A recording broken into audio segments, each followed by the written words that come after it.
Right, live. Right.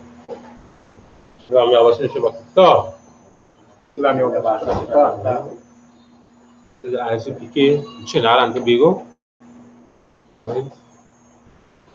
We are here again to erase the lies of the Christian preachers on them. Right, this is part 2. Genesis, Adam, Eve, and the snake. Right, we're going to touch a lot about Genesis, because again, Genesis is a book of plenty metaphors, as you had described earlier last week in class. Right, so we're just going to touch a little bit more about it. If you wish, the bone on, right? Bone on my bone, I reach. Yes, somebody read Genesis chapter 2, verse 22.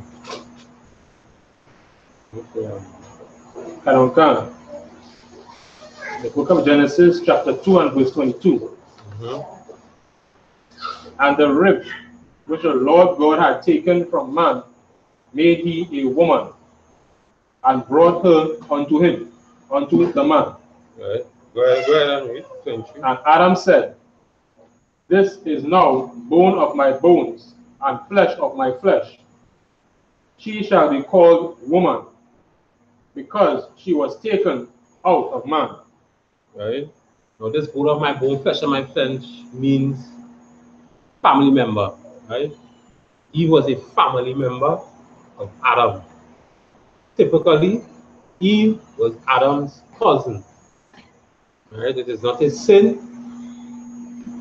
for lay down with your cousin.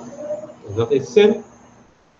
Right. But of course, in the I.S.U.P.K, we just teach that you shouldn't do it now, because it'll just bring too much confusion. Right? It'll just bring too much confusion. So don't sleep with your cousin. If it happens, so be it. But try not to sleep with your cousin, right? It'll just bring about too much confusion. But it is not a sin to sleep with your cousin. Right? So give me the precepts to prove that there is a bone of my bone, flesh of my flesh is a family member. Who knows the precepts? That's two precepts.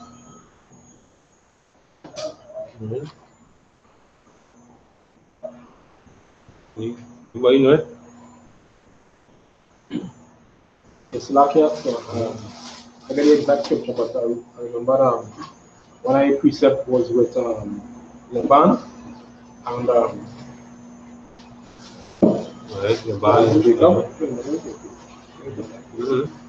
Right, and of course, I'm just holding on for Captain Mashaki coming on a little late. Just holding on for. He will be here shortly. Right. Just holding on for, right? So yes, you want Laban, yes. That is Genesis 29. So we will start from verse 14, so higher. Higher up, like 13. 13, the way you 13 something? Genesis chapter 29, verse 13.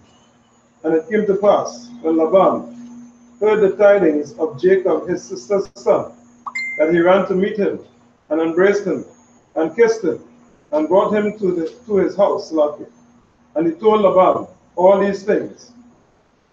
Verse 14. And Laban said to him, Surely thou art my bone and my flesh. And just go up to verse 10. God. Genesis chapter 29, verse 10. And it came to pass, when Jacob saw Rachel, the daughter of Laban, his mother's brother. Right, family. Right, there's family. Right, go ahead. And the sheep of Laban, his mother's brother, that Jacob went near, and rolled the stone from the word's mouth, and watered the flock of Laban, his mother's brother. Go ahead. Verse 11. And Jacob kissed Rachel, and lifted up his voice, and wept. Verse 12. And Jacob told Rachel that he was her father's brother, and that he was Rebekah's son. And she ran and told her father. Okay, so his family again, describing his family. Go ahead. Verse 30. And it came to pass, when Laban heard the tidings of Jacob his sister's son, that he ran to meet him, and embraced him, and kissed him, and brought him to his house. And he told Laban all these things. Verse 14. And Laban said to him, Surely thou art my bone and my flesh, and he abode with him the space of a month. Right? So he says, surely thou art my bone and my flesh.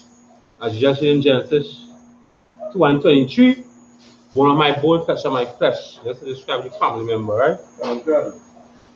So our next precept in 2 Samuel chapter 5. 2 Samuel. You carry you got that one there? 2 Samuel chapter 5 verse 1. The book of 2 Samuel chapter 5 and verse 1. Then came all the tribes of Israel to David unto Hebron, and spake, saying, Behold, we are thy bone and thy flesh. Right? Right, so all the tribes of Israel came on to David. Right? Right, say, behold, we are thy bone and thy flesh. Right? Right? So again, another. Shalom, I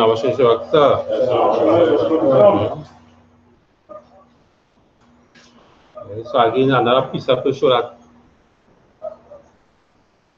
bone on my bone, flesh on my flesh. That's a family line that's talking about. Right, a family line. So Adam and Eve was cousins. Right? It was cousins. There's no way in the scripture that cousins with each other is a sin. Right? No in the scripture that they show that cousins with each other is a sin. If somebody has it, they will see it. Right? But saying that now, what is incest? Who knows what is incest? Right? So we could remove the Christianity from us. But what is incest? What is that? Like yesterday, I think the one when there could be family, you can with your family, right? But I think when we are going to the scriptures are saying that although the family like the family, right, the cousin and thing, I think we are still like you on the mother side, not on the father side. Right, but bring down the incest. What is incest? You come with your sister, Right. your mother. Right. You have a dictionary? What you have a dictionary to find? Yeah.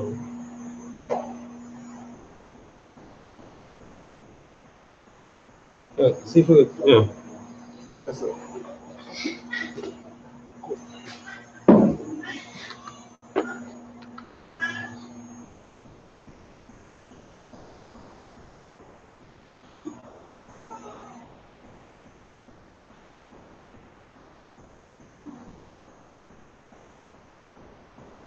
I just look it up on your phone next time too. My phone. Look it up on your Yes, phone. so I can write it down before I listen. Who? Come on, counsel. Yeah. This is the Merriam-Webster definition of incest. Right. Full definition. Sexual intercourse between persons so closely related that they are forbidden by law to marry. Also, the statutory crime of such a relationship. Right? Come on, God. So that's the Webster's Merriam Dictionary, right? Come on, God. Yes, sir. Right. So let's repeat what it says. Sexual. This is intercourse, right? Come on, God. Definition of intercourse. Sexual intercourse between persons so closely related that they are forbidden to marry. Right now, key word in that is closely. They don't say persons related to each other. Come on, They God. didn't say persons related to each other. Come on, They God. said persons that is closely related to each other. That closely was that is a big clue there. Come on, God. Right? That is so that is why now the Lord said it's not a sin to sleep with your cousins, but it is a sin to do the other stuff, right? So let me get the precepts of the families that they cannot sleep with. Come on, God. I know the precept? Yes, sir. Leviticus 18, sir, from verse 6, sir. Leviticus 18, yeah, let me get straight. Okay. Because, yeah, Leviticus 18, start from verse 1, start from verse 1. Okay. What verse does one start at? Verse 6, sir. 6, start at verse 1. Okay. Leviticus chapter 18 and verse 1. And the Lord spake unto Moses, saying, Speak unto the children of Israel, and say unto them, I am the Lord your power, and the things of the land of Egypt, wherein ye dwelt, ye shall not do, and after the doings of the land of Canaan, whither I bring you, ye shall not do, neither shall ye walk in their ordinances. All right, so again, the Lord is in capital, so he's talking about the Most High, right? He said, and the Lord, he's talking to Moses, saying, tell the children of Israel, right? After the doings of the land of Canaanites, right? The land of Egypt, after all them doings, right? Don't walk in them, right? After the doings of the land of Egypt, whereas ye dwell in, shall ye not do. And after the doings of the Canaan, where I bring you, shall ye not do. Right? So the Lord is saying us, hey, tell Moses, tell the children after they come out of Egypt, don't do the things that they see in Egypt. Right? Don't ball their head. The Egyptians used to ball their head. The Egyptians used to be famous for being homosexuals. The Lord said don't be homosexuals. Don't mark his skin. The Egyptian was famous for marking his skin. He used to cut the flesh to the dead. You understand? They used to do all kind of evilness. Right? So the Lord said after you come out of Egypt, don't follow those people. Right? Again, we are holy people. Right? Holy means to be separate. Right? We are separate from all them other nations. Right? And one of the other things that the Egyptians are the most famous for was incest. Right? So the Lord told us, hey, don't do those things after you leave Egypt. Right? So go ahead and which one was on verse 4? Leviticus chapter 18 and verse 4. You shall do my judgments and keep my ordinances, to walk therein. I am the Lord your power. Go ahead. Verse 5. Ye shall therefore keep my statutes and my judgments, which if a man do, he shall live in them. I am the Lord. Right, which if a man do, he shall live in them. Again, another precept for what we talked about last week. We breathe the better life, which was the law. The law was the better life. We breathed into Adam, right? Adam was not the first human being on the earth. Eve was not the first human being on the earth. They were just the first human beings to know God's laws. As he said here, if you keep his statutes is the laws, the judgments, his punishments for breaking the laws. Right? So go ahead. Verse 6. None of you shall approach to any that is near of kin to him, to uncover their nakedness. I am the Lord. Right, so none of you shall approach that which is near kin to him, family, right, to uncover their nakedness. Right? Go ahead. Verse 7. The nakedness of thy father, or the nakedness of thy mother, shalt thou not uncover. She is thy mother. Thou shalt not uncover her nakedness. Right, so the Egyptians was famous for having sex with their father and their mother.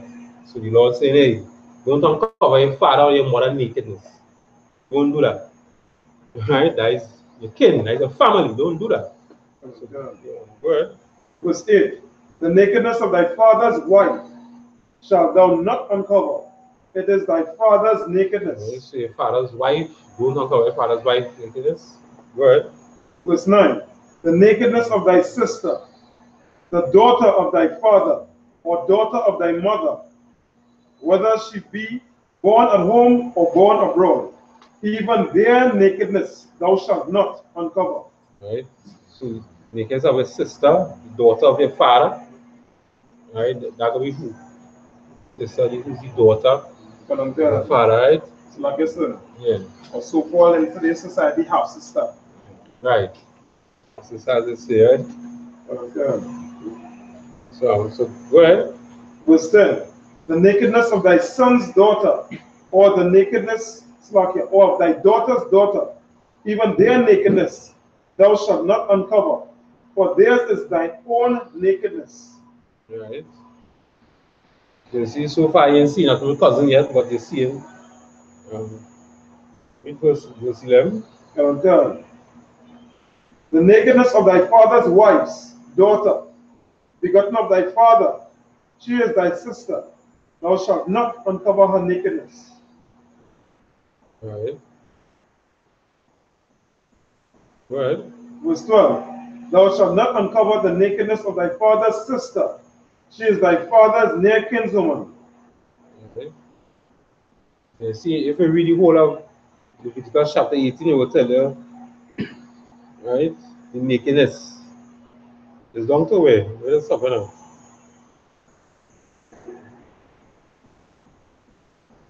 Okay, 20, I believe, right? Right, so if you read straight on to 20, it will tell you who in the family line who not to have sex with, right? It's our next precept. Deuteronomy 27. Deuteronomy 27.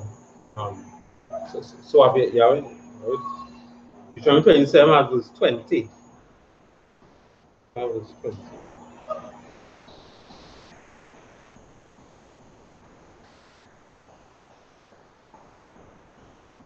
Deuteronomy chapter 27 and verse 20. Mm-hmm. Cursed be he that lieth with his father's wife. Right. Cursed be he that lieth with his father's wife. Right. Because he uncovered his father's skirt. And all the people shall say, Amen. Right. So I say amen. Right. Where is it? 21? Verse 21. That's on 22. Verse 22. Cursed be he that lieth with his sister, the daughter of his father, or the daughter of his mother. Mm-hmm. And all the people shall say, Amen. Right. Verse 23. Cursed be he that lieth with his mother-in-law, and all the people shall say, Amen. Right. So that is Deuteronomy chapter 27, from verse 20 until 23. Right. It's telling any people in your family who not to have sex with, it is a sin. Cousins was not there. And that is why the Lord allowed Adam to sleep with his family member, one of his family members. It was not a sin because it was his cousin.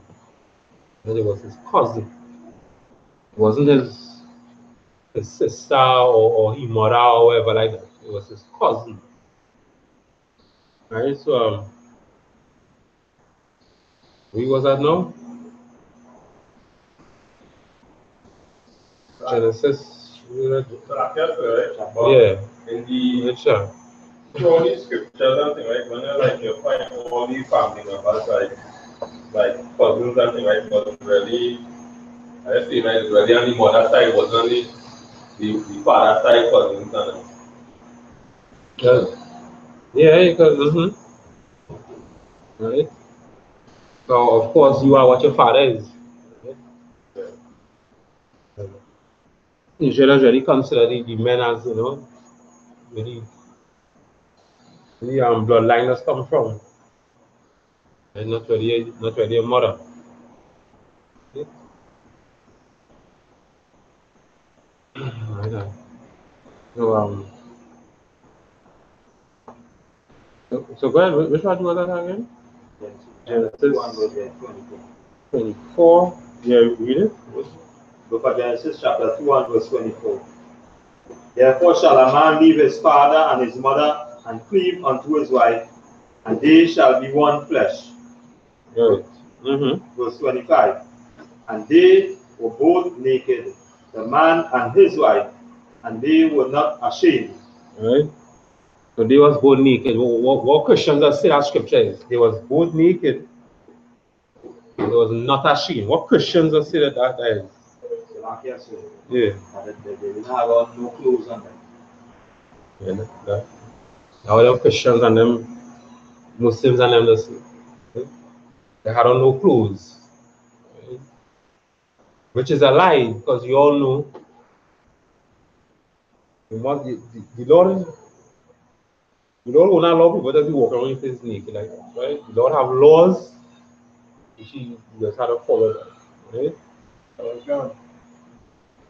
Oh God. So now to show that again, Genesis is a book of metaphors, right? Oh God. It's a book of metaphors, and why the white people who have taught us the Bible, they don't understand how black people are taught. Right? So I give you after Ten Commandments, Gen.YAHANNA, since 1969, them have been teaching the truth. And the Lord anointed those men, the prophets, to raise up Israel. Oh God. And the scripture says every time Israel in a cry, the Lord has send prophets to teach. And so you understand commanding Gen.YAHANNA for staying in the truth, keep teaching the truth. Right? So where's that shame? Where's that shame then? All of this would describe that shame. Right? Like I said, Mm-hmm. paraphrasing, right? But if I'm mistaken, it's a precept in the Apocrypha talk about it about a shame that bring a shame that a shame unto glory and a shame unto, you know, like to the son of them, you know? Yeah. You have Apocrypha? I'm going to. I can't remember exactly where it is. Ecclesiastes 4:21. 121. Ecclesiastes 4:21. So, all right, read. Ecclesiastes chapter 4 and verse 21. For there is a shame that bringeth sin, and there is a shame which is glory and grace. Right? A shame that bringeth sin. Shame that bring forth glory. Grace? A glory and grace or glory? Glory and grace. Glory and grace. Right? Anybody can explain that? What do you mean by that? Shame that bring forth sin. Shame that bring forth glory. So like is it, if I'm right? But just now, before you explain, let me just explain that in Genesis. Right? Just now, let me find the scripture. Genesis 2:25. Right? And they were both naked, the man and his wife, and they were not ashamed. Right? This war was really going on here when they mean there was both. There was naked, the man and his wife, and there was not ashamed. It was like there wasn't being peer pressure there. Right? Or if there was being peer pressure, there was like, nah, you rock so. Right? There was not ashamed, meaning them alone was in the truth. Nobody else was in the truth. And they was happy, they was glad. It was ashamed. And them alone was doing things different to other people.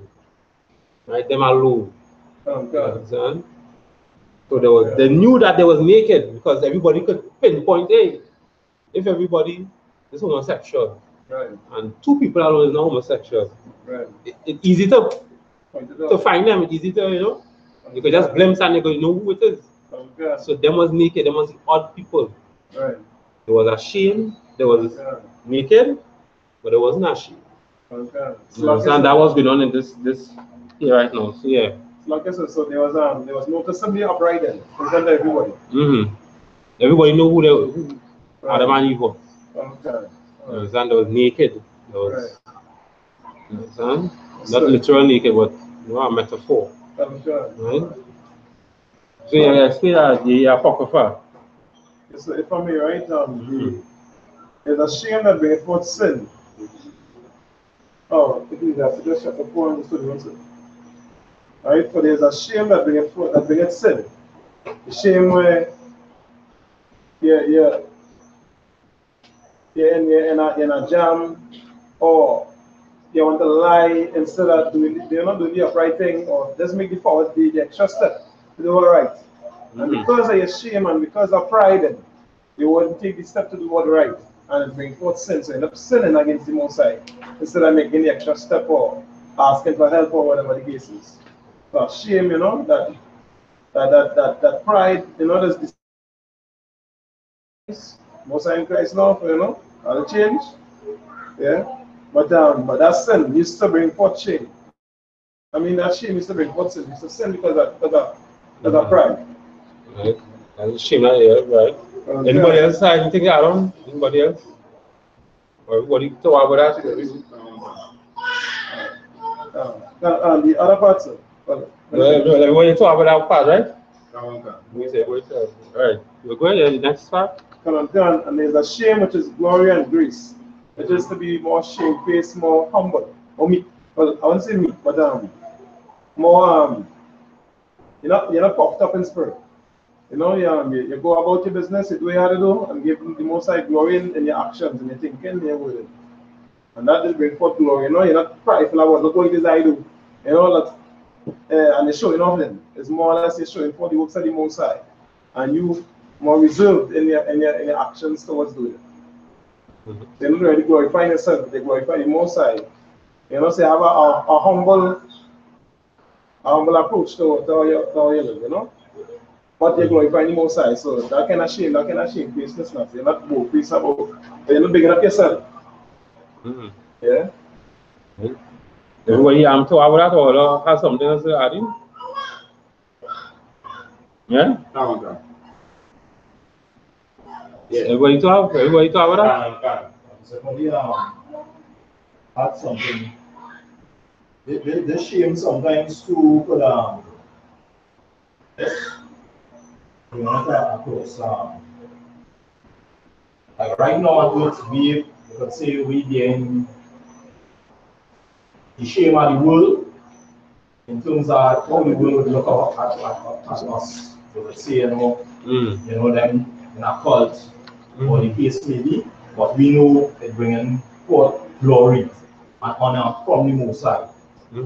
As studies of what we do, you understand? But the world, what we doing, they will say, them is Power Rangers, or them is some kind of mad cult, or something like that. So that is the glory and grace. Yeah, well, that is the last part. Yeah. Right? So yeah, that is basically right. A shame that brings forth sin. You think about it? Yeah, but yeah. It's the same shame that brings forth sin. Are going to school. Everybody's smoking weed. Ram Galaman is smoking weed or Ram yes. Yeah, a fool boy. This is the new era. You smoke some weed and get high. Right? So I get peer pressure now. That is the shame on me. So everybody peer pressure, you know, I'm feeling shame now. So shame and embarrassed that I go on and smoke weed. That is the shame that will bring forth sin. Like peer pressure to do something. Right? That is the shame that brings forth sin. And basically it's similar to what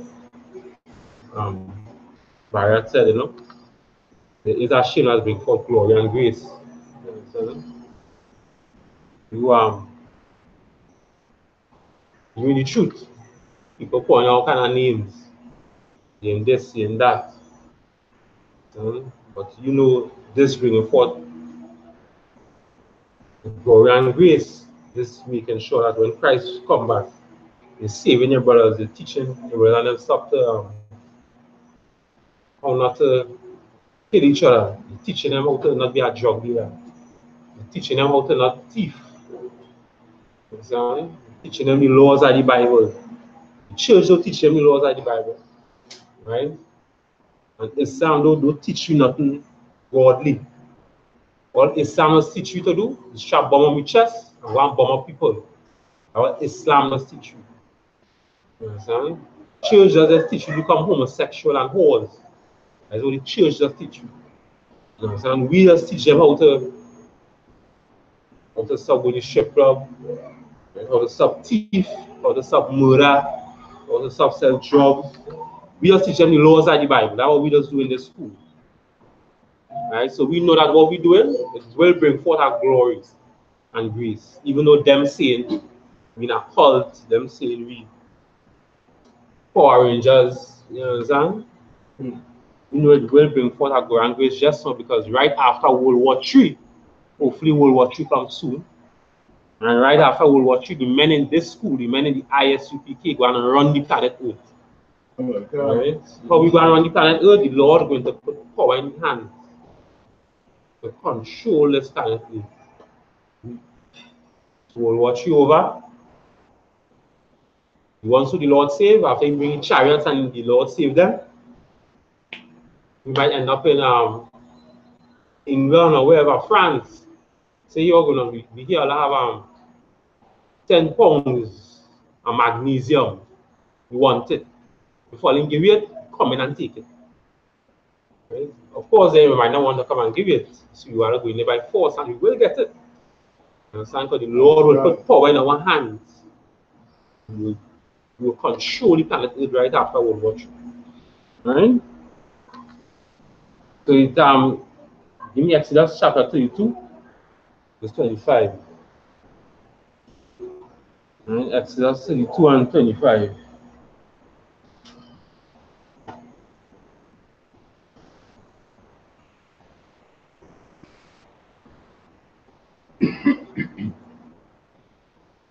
Yes, like I said, 32 and 25. Yeah, Exodus. Exodus chapter 32, verse 35. And the Lord plagued the people because they made a calf which Aaron made.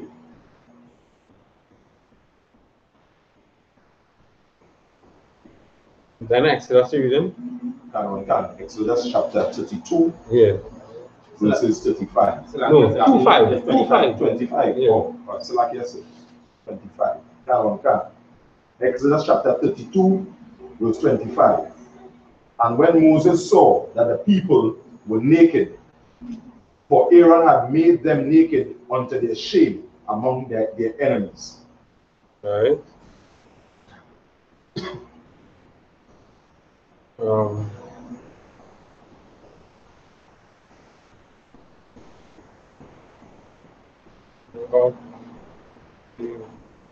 Start at verse 23.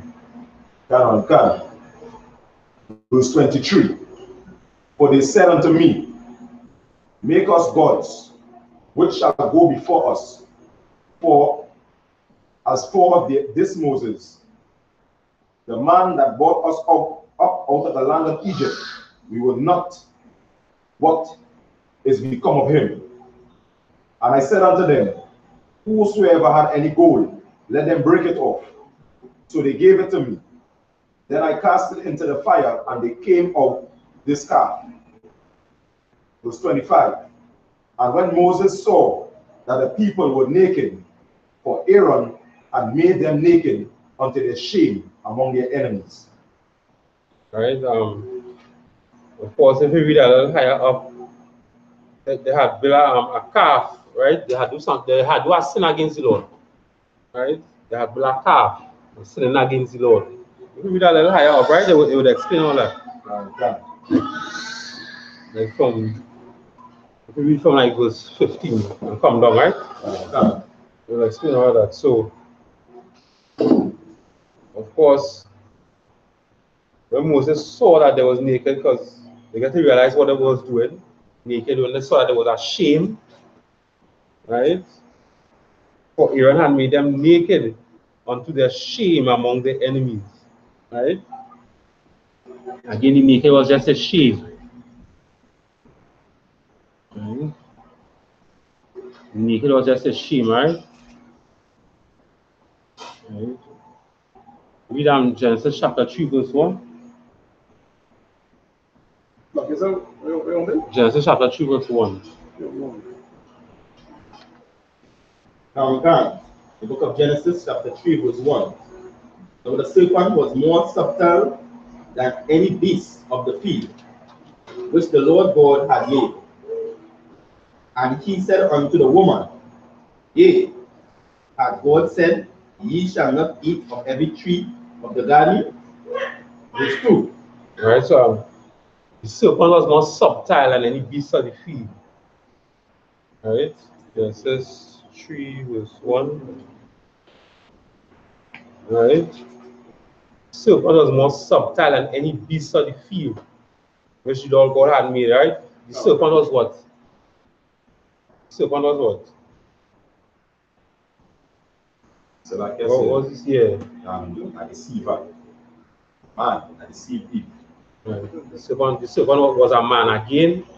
That was just a metaphor to describe who this man was, who this man, how his characteristics was. Right? He was like a serpent. Right? Again, if two of us went to rob a bank and one person went and snitched on me, I would call him a rat. It does not mean that this man here has transformed into a literal rat. It was just a metaphor to describe him. He's a rat. Right? It was called police pigs. It was just a metaphor to describe the police and them pigs. Does not mean the police is literal pigs. Right? Genesis is just a book of metaphors. Only black people will know this, who the Lord have anointed. So again, thanks to Commander General Hannah for keeping this truth since 1969. Staying in it, he done left. Right? And we have to thank him for that. Right? Because also we have been doing it from white people who have no soul. You understand? That is, you understand? So, right? So the serpent was more subtle than any beast of the field. Right? So the Lord has called other, again, the beast was describing the other, how to say, the other races. Right? The other races in the earth. The Lord described them as beasts. Right? But out of this one beast, it had one of them who was like a serpent. He was more subtle. You understand? And why does the Lord call the other nations beasts or the other races beasts? Because he called us, the Israelites, blacks, Hispanics, and Native Indians, he called us the sheep. Right? And what does a beast do to sheep? A beast devour sheep. He calls them beasts. Right?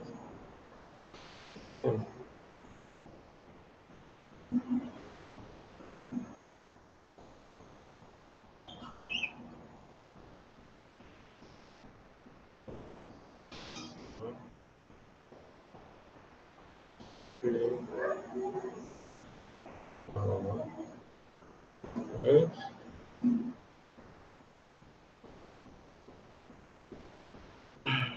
Yes. And he said, right. So continue where read over Genesis chapter 3 verse 1.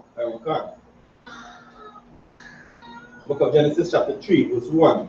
Now the serpent was more subtle than any beast of the field which the Lord God had made. And he said unto the woman, Yea, hath God said, ye shall not eat of every tree of the garden? Verse 2. And the woman said unto the serpent, So you shall not eat of every tree of the garden. What was that I was talking about?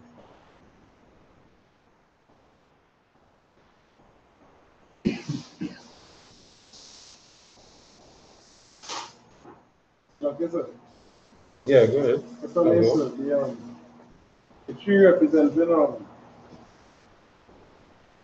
from every other nation in the garden, you shall not eat or learn from them. Their philosophy, their doctrine, their statutes, their judgment, how they culture. You're not supposed to learn, or Eve was not supposed to learn from any of them other people, and them other cultures that was in the garden as well. So any of them other trees. So the trees is the other races. Yeah. So again, Genesis is a book of metaphors. Blacks, Hispanics, and Native Indians, we understand things when it is described in a more spiritual way. Right? This is why we just talk in metaphors. Right? Now a tree, when they say a family tree, what I mean? A family tree is what? Let me look it up, family tree. Right?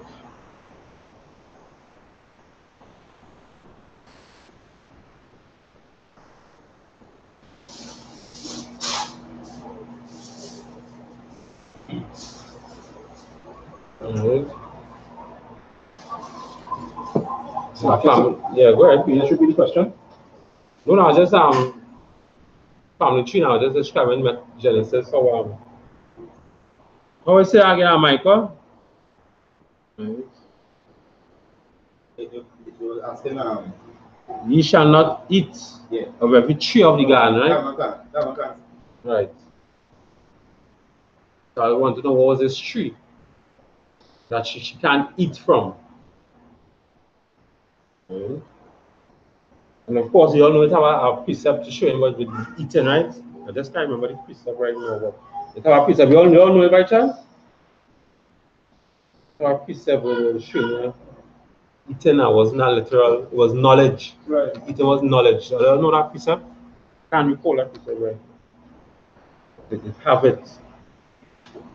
And the eating was really knowledge. It was not something to put in your mouth to eat. Knowledge it was. Right?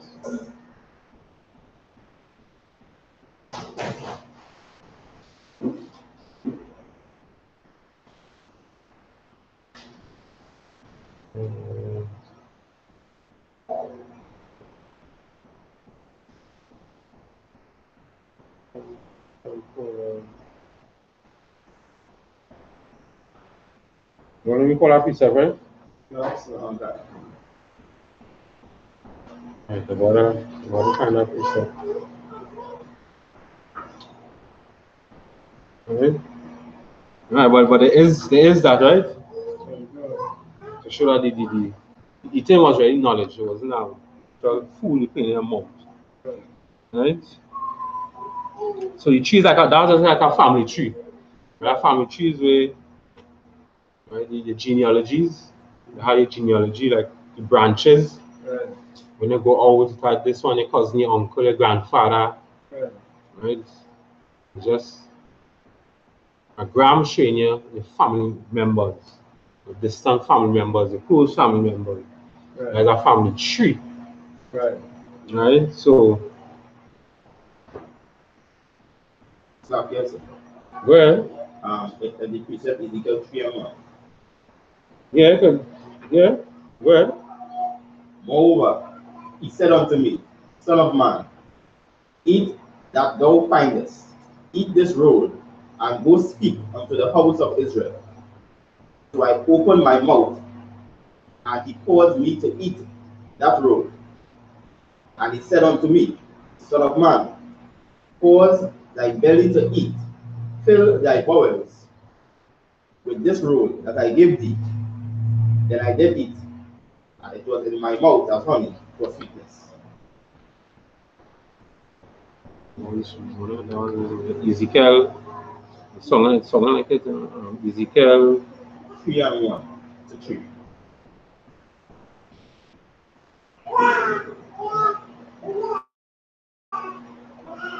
Eat this roll, right? Eat this roll. Once you go to the house of Israel, right? So more than he caused me to eat that roll. Because I by eat fill I was this roll I gave thee. Then did I eat it?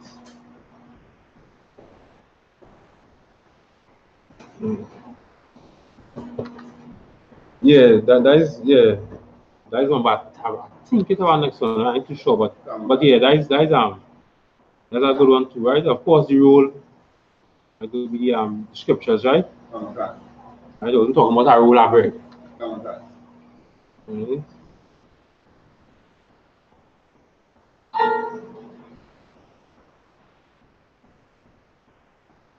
But I believe it have another one that was more precise. I believe it have another one, right? But anyway, what Genesis.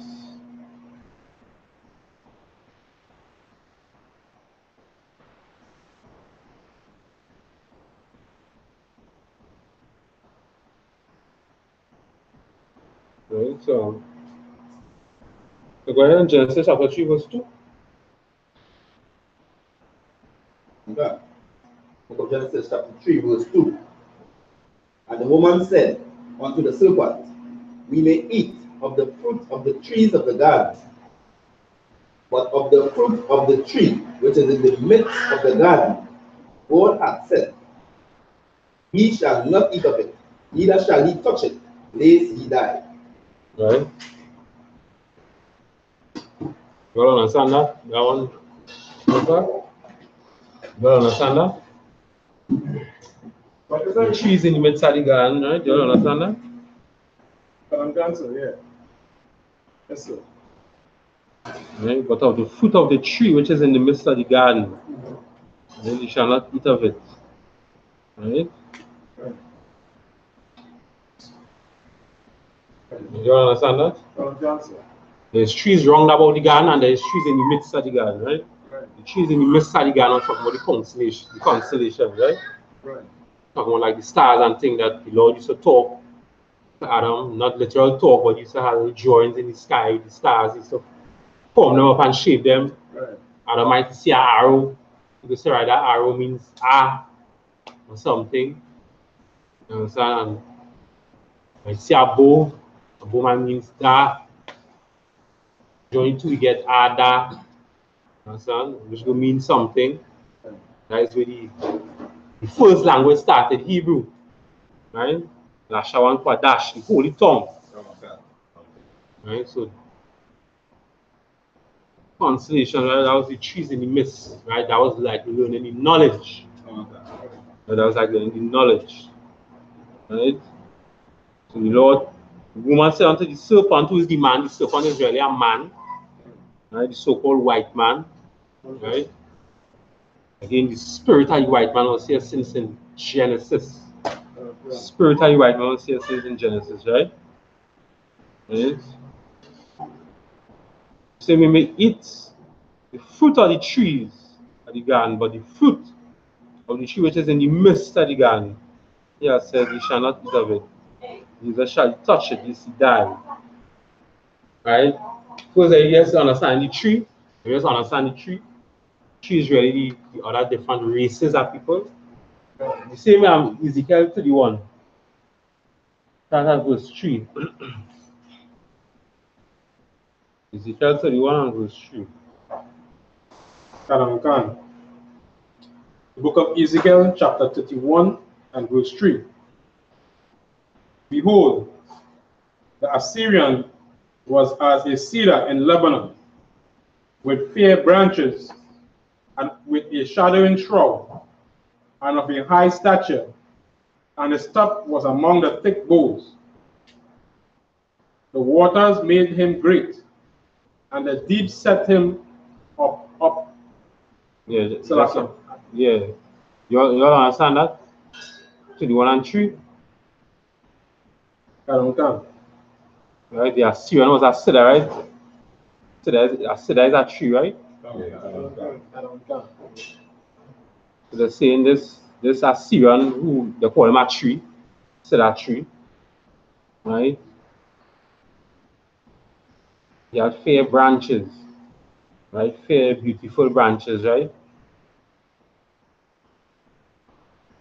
And with a shadowing shroud, meaning like he could protect you, right? He's a high stature and he's a top among the thick boughs, right? That's like the branches, right? So it just means when he was like, he could protect you with his shadowing shroud, right? That's what he basically saying, right? Yeah, verse 4. The waters made him great. The deep set him up on high, with her rivers running round about his plants, and sent out her little rivers unto all the trees of the field. Therefore his height was exalted above all the trees of the field, and his boughs were multiplied, and his branches became long, because of the multitude of waters when he shot forth. All the fowls of heaven made their nests in his boughs, and under his branches did all the beasts of the field bring forth their young, and under his shadows dwell all great nations. Like I said, continue. So I guess a quick question. Right, we're talking about the well, as a metaphor to show the military might of the Lebanon people at that time. Yeah, what number you reach on there? Like I reached verse 6, going to verse 7. Where everybody was underneath him, like all the other nations was, all the other beasts, all the other nations was under him, or under his for protection or authority, I should say, at that time, sir. All right, so just there's 4 kind of.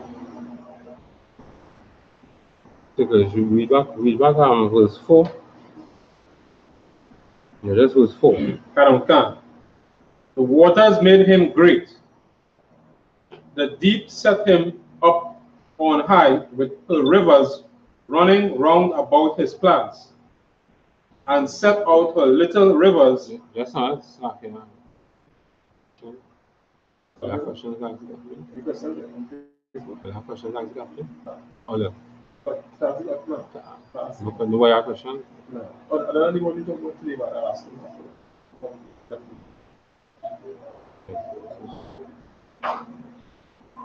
Right,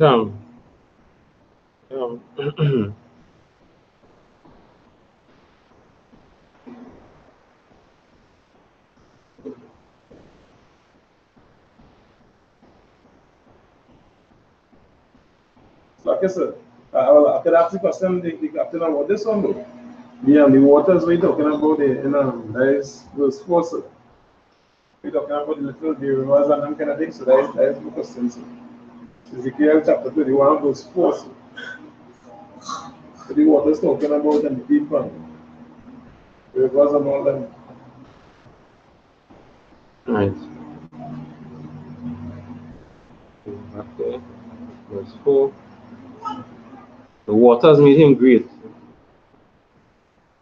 The deep set him up on high, with her rivers running round about his plants, and sent her little rivers unto all the trees of the field.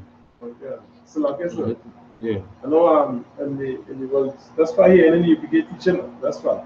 Caesars usually represent the other nation, but that's what I want to say that is what it is. But I get clarification and know. I'm sure you're talking about the other nations and which other nations it is and how, you know, how it was set up, what the sequences then, you know, to understand the story better.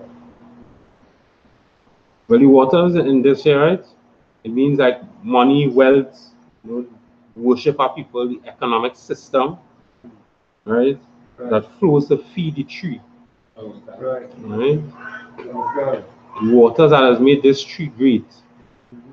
Money, the wealth, the worship, economic system, right? That flow to make this tree great. Right. That is the water. The water is all them things, the money, everything. Right. Right? And that was the Assyrian Empire, right? That was talking about in this context here, right? So like I said, so the Lebanese or the Lebanon people is referring to the Assyrian army, or is part of the Assyrian, or like the Assyrian Empire they're talking about completely. Give a breakdown that. Yeah, yeah, if you read verse 3, right? Behold, the Assyrian was the cedar. Right? So, okay, right. And the bun.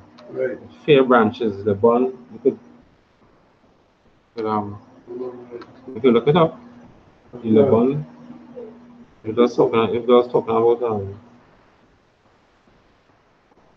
a city or something, you could look it up to see what exactly they was talking about, right?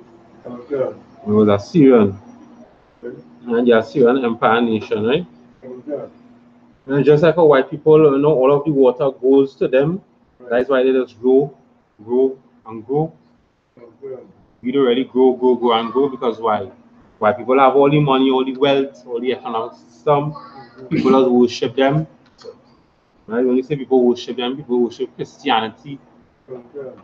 Right? Christianity is our worship. Not the mark of the beast. Right? So that's why white people just be growing, because everything flowing to white people. Right? That was going on here in the Assyrian Empire as well. So like I said, yeah. So like I way to put it, separating it or put they call it philosophy and this thing. And democracy. I put it under the banner of Christianity, or put it like Christianity, democracy, and the philosophy of the white man is what people is worship on the earth today, and that has make him strong because he control the way people think, how they operate, and the mode of operation through the entire earth. Yeah, people worship his doctrines, everything people worship. Yeah. So by worshiping his, let's say, example, church. Right. Everybody just show them money in church. So all the money going to the white man. Right. His philosophy is the white man say DNA testing accurate. So everybody want to go into DNA testing. Right. Not knowing DNA testing is not accurate. Okay. When they want to find out some long distance family member as well. Right. It's inaccurate. Okay. But people know all the money flows to him. That's what's going on right now in the country. Everybody afraid to go against America because America will cut them off. And then once all the money, everybody want to go by that. Everybody worship America. All the money going there. So they're growing, but we're not growing because nobody worshiping black people. White man put up in the media that his dogs popular sell drugs. And we destabilizing the community. Painting the wrong image in the media. So we in green, so nobody want to really take you on. If somebody, if a black man dead, so alright, another one to go now. But the media, the wrong image that the white man is pushing the media. But back to why I was shining in the future, they will worship me. That's right. Right? So say the scriptures, right after World War III, our king come back to rule. Right? And we going to run the planet Earth. Right? So the waters made them great, right? So right, the money, economic system, wealth, right, and the deep set them up high, right? The deep means the deep water made them high, right? The rivers running around the roots of the tree, right? Like yes, sir. Right. So that means his control of the economic system, world economic system. In terms of the way he controls the money, financial systems, banks, Wall Street, all those other areas that they have a lot of power and control. Well, the deep just means the water deep. He have the grain plenty. And the deep, with them high, control everything. Everything you control, yeah? The deep with her rivers running around about his plans. Where is that? His rivers running around his plans. Where is that?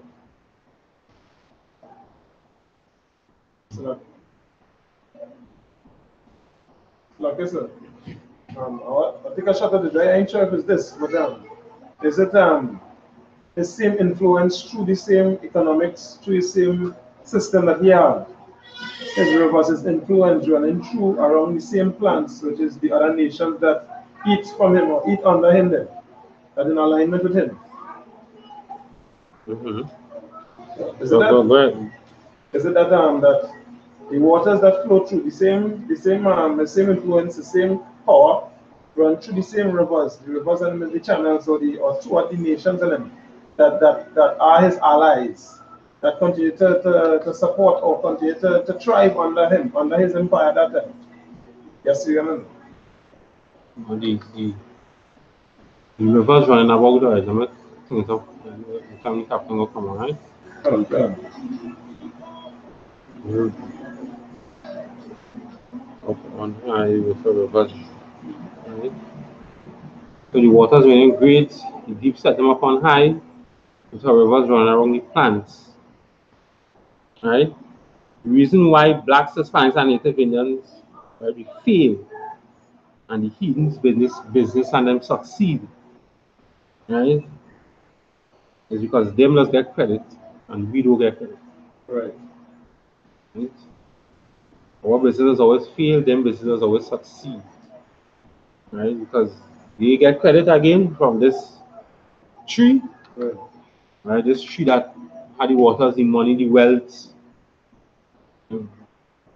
worship, right? Right. So, and her rivers running around his plants, right? So his plants is the, okay, like say America is the big tree. Plants could be who? England, France, Oh, like that. right there. Right. So them getting credit, we don't get no credit, Right. right? So he kind of feeding them a little bit. We ain't getting nothing, right? They just get service from the bank. We don't get service from the bank, right? Okay. They must get help from the government. We don't get help from the government, right? Right. Right. So they must be ones first get nourished from that tree. But we just stay there and starve, right? And sent her little rivers unto all the trees of the field. Try that one. Yeah, so like I said, is that saying that, you know, all the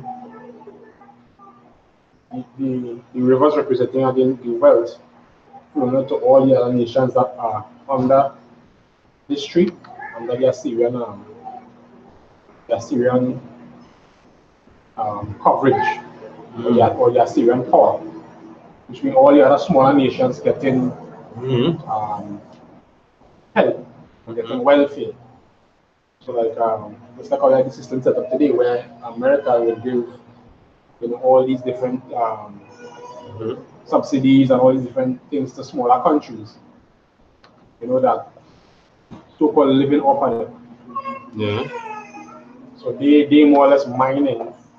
It's like how they give money to Israel and give money to many other countries, and grants and all these other stuff, all these other nations.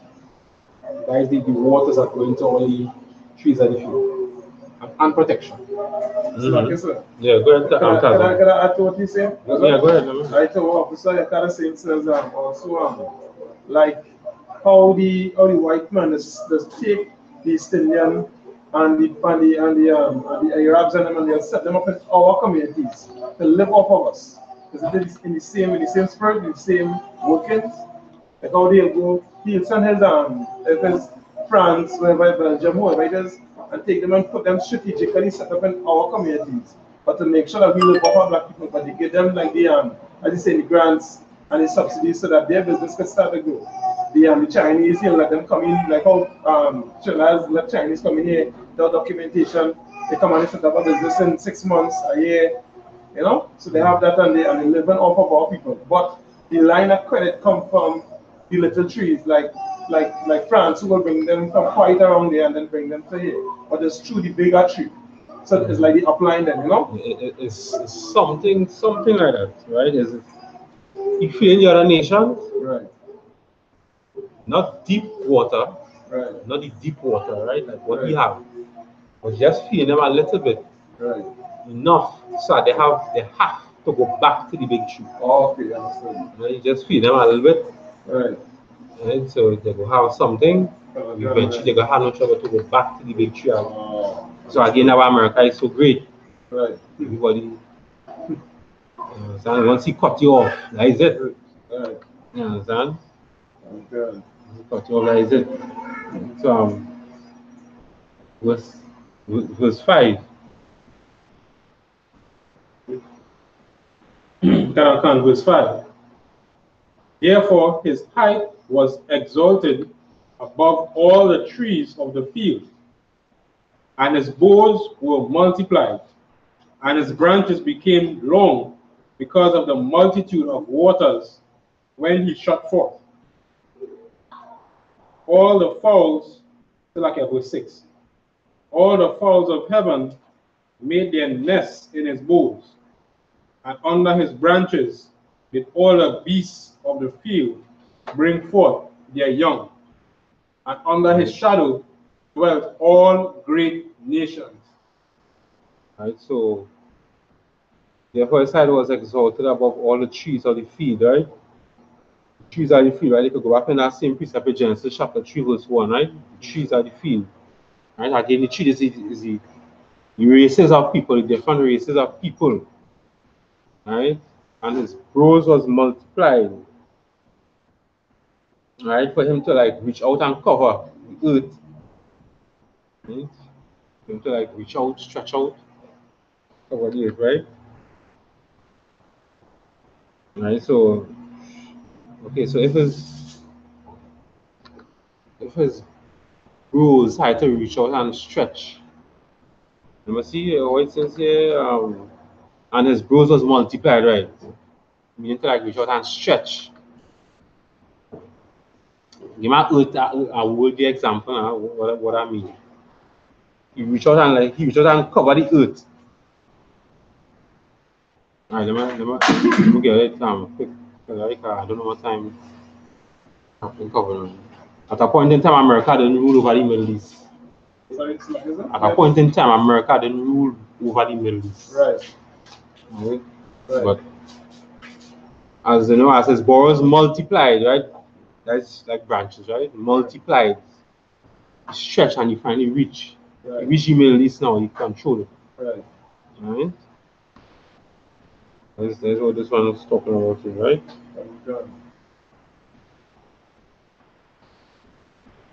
This was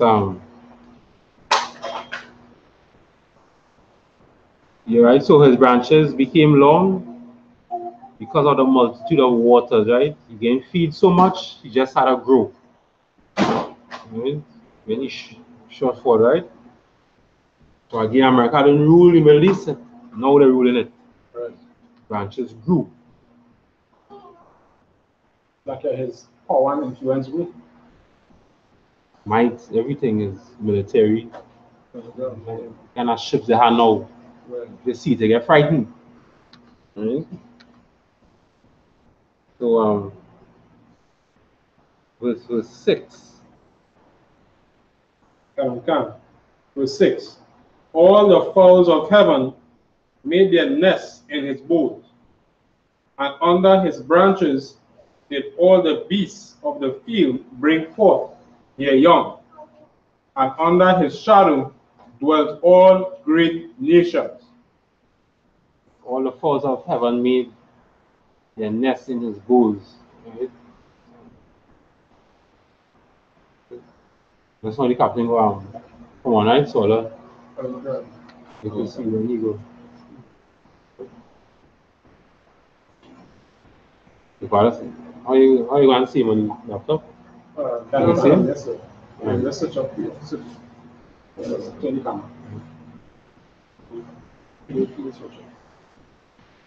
And so somebody give me Revelation 18 and chapter 18. Revelation chapter 18, verse 1.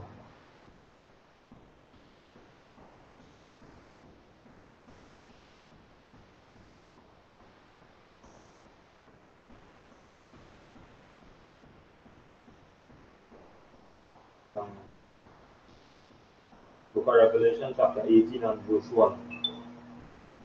And after these things I saw another angel. Okay.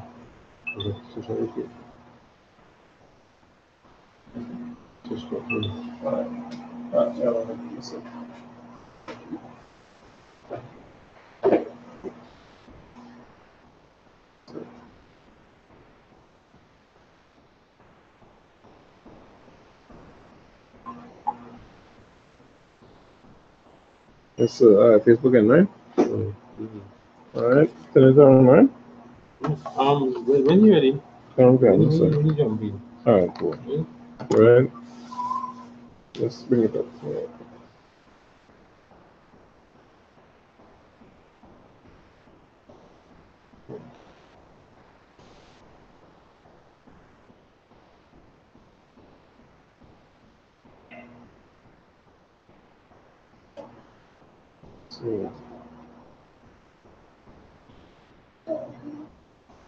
Let's say, yeah, go ahead.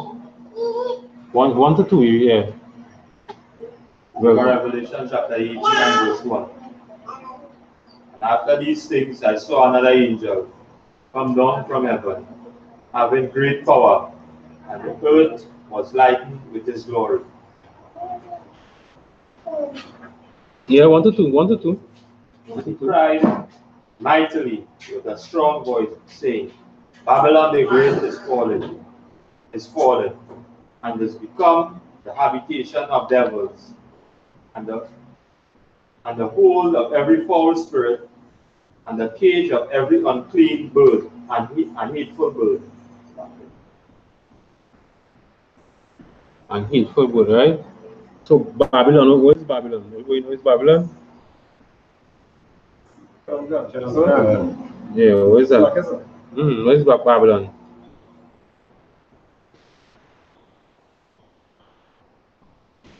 Come on. You could go ahead. You could go ahead and finish up with Babylon, and then once we finish up, we can switch up. Okay. Right here. So where is that Babylon?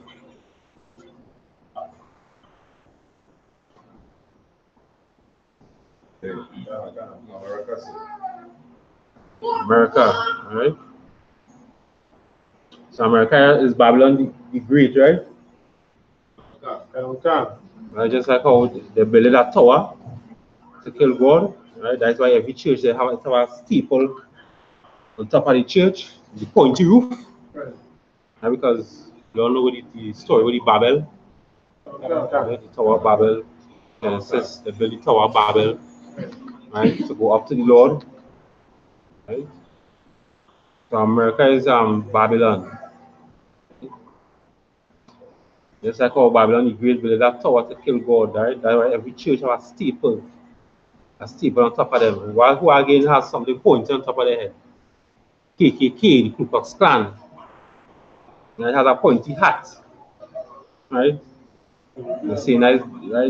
That's the way that they're trying to show that they could beat God, they could defeat him, right? But it's fallen. That's what scripture is saying here, right? Babylon is fallen, right? Just the other day, had the earthquake in Trinidad, and the earthquake happened. One of the roofs fall off from a church. Babylon is fallen. You understand?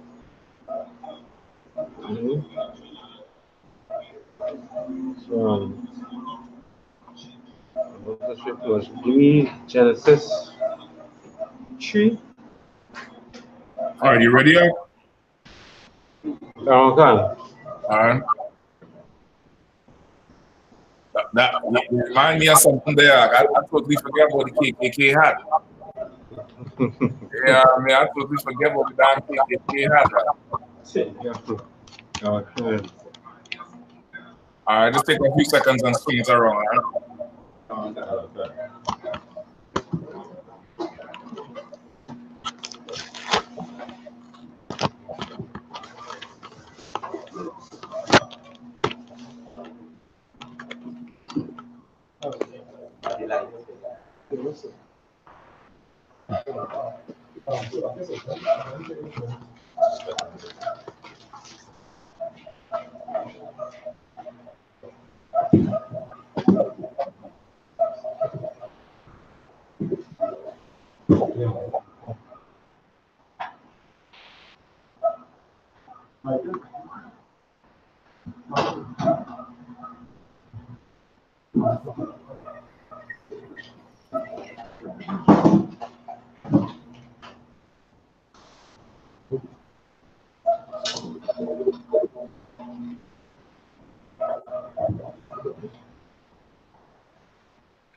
Are we good? I'm also going to get off. I got one eye. Listen, I watch the class. I totally forget about the KKK with the steeple out. My smell with that one there. I gotta go back and study, man. All right, no sweat. I don't know what's going on with my camera. You have a feedback on your side? You might have to adjust your volume. See if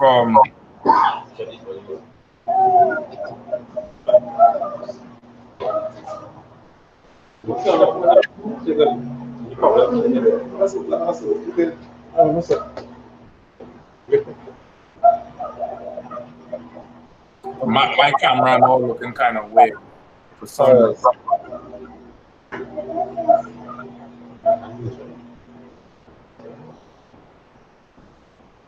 Still doing the same thing?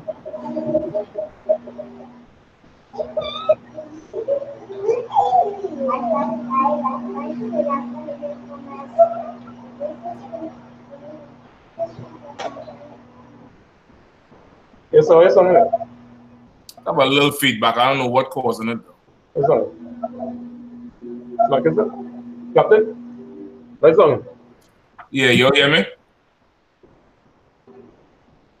Testing one, testing one. You hear me out? Still nothing? You hear me at all?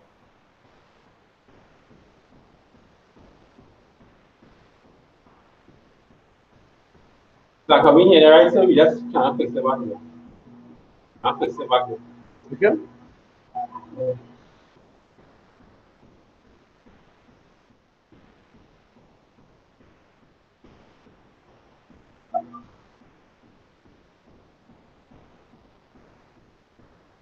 How about now? You hear me now? I'm so sorry, you know. I hear you all, but I don't know if you hear me. Like I said, Captain. Yeah, you hear me?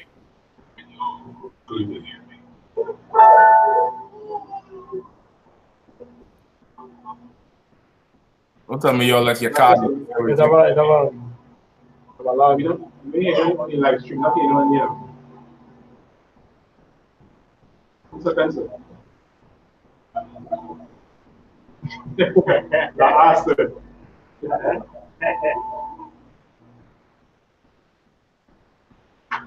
Everything looking good, I want to say. Why change that change, man?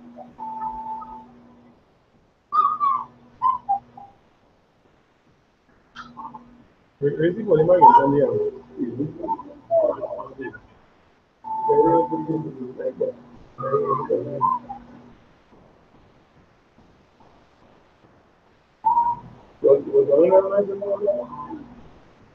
Like I said. I'm here. Who's that? Where? Yeah. No, that one 19, but that is 22. Right? That's the speaker. You know, one mic there. Right? What's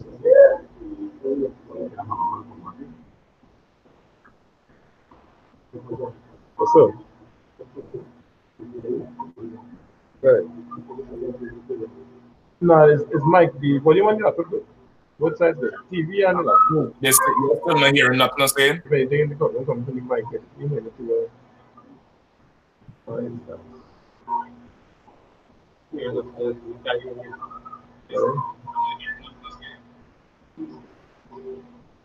have to on YouTube.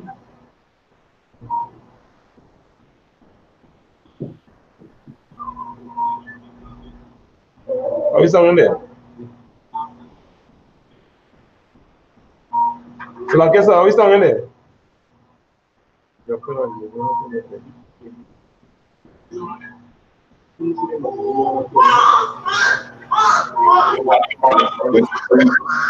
Yes, sir. It's back now? Yeah, Okay, it might be me on this. I think the camera card.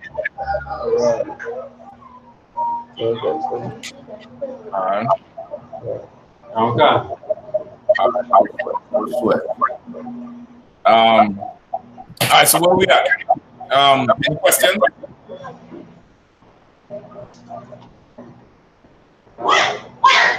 Hello? You'll hear me?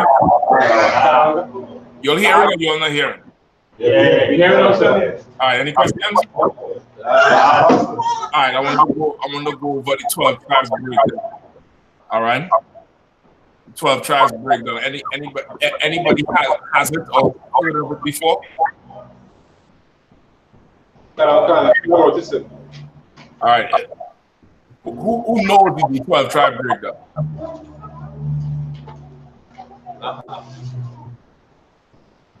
Alright. Nobody? Let's see like part, you know, you free man. So be lot of them, you know. Let's I think I got this out and you touched that well. Let's all right. All right, let's run into it again, all right? I want to do it especially with Venezuela. All right. I couldn't believe it. Last Friday, I think a Venezuelan walked straight up to the camp and started battling anti-national parents. They know how to get in there and deal with him and Maduro. So it's good to know how to break down who is you know, you break down for the 12 tribes. To say who is who. You understand? At any point in time, you can call to explain that. You dig? You need to know, how to run it down. All right, you're gonna need to know how to run it down. So Genesis 49, right?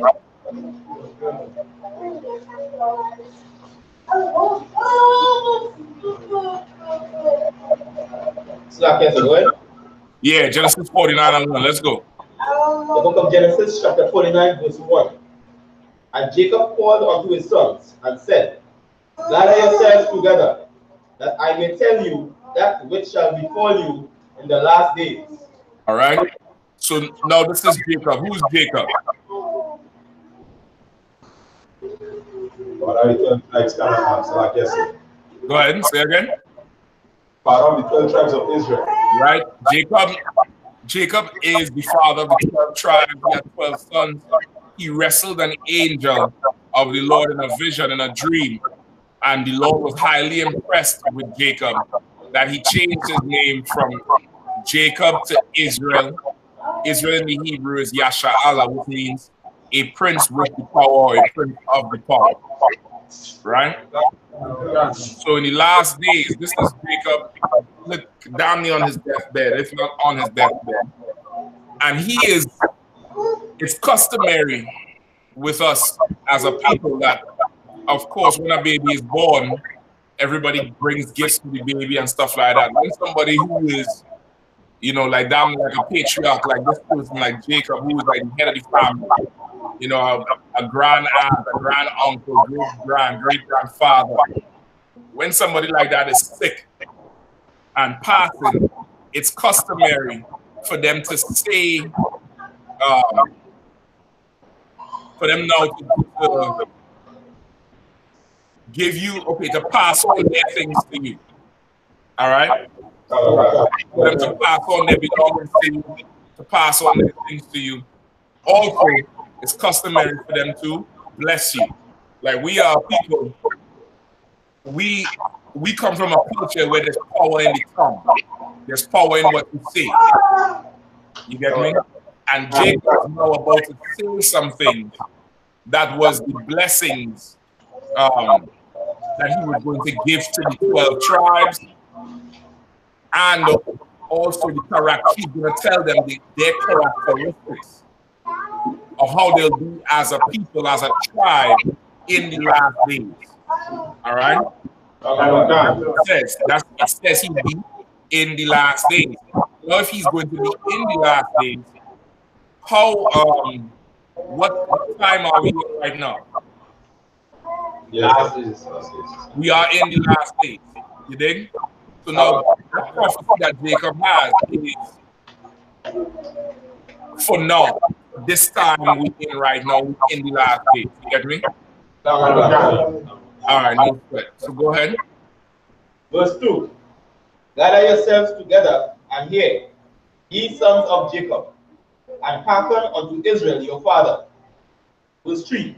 Reuben, thou art my firstborn, my might, and the beginning of my strength. All right. He said Reuben or Ra'aban in the Hebrew. All right. Reuben or Ra'aban in the Hebrew. What did he say? Thou art my firstborn, my might, and the beginning of my strength. Right. Thou art my firstborn, my might, and the beginning of my strength. Reuben is who? Go ahead. Say that one more time. Speak up a little louder.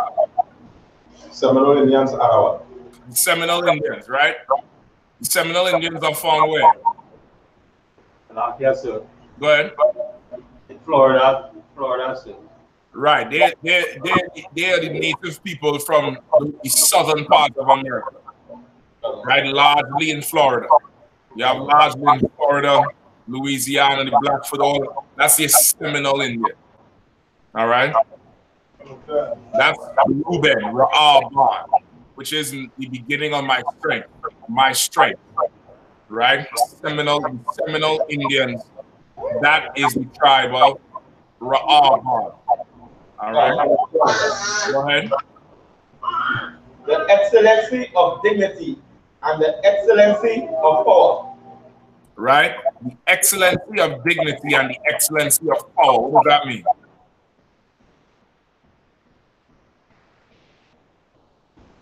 So like I said, go ahead. Let me take a shot. Does it show the characteristics of the tribe in terms of the way that they carry themselves, and also that the way they would fight? Anybody else? So like I said, go ahead.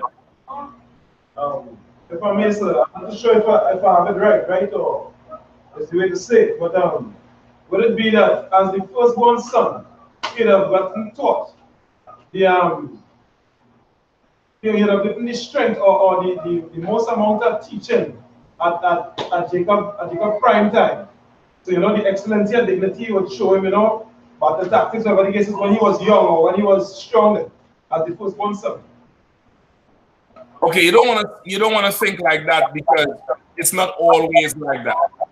It's not always a situation where the firstborn is the one that always will take the teaching. You get me? Sometimes another child has to step up. You understand? So don't think that just because it's the firstborn, he has excellency of dignity. You get me? It is definitely different. It doesn't mean the firstborn will have excellency of dignity. But this brother, this tribe, has excellency of dignity. All right? What we want to get is a book called Black Indians. We'll have it with me. Right? And the book called Black Indians gives you several accounts of how honorable Ra'aban was to the runaway slaves. All right?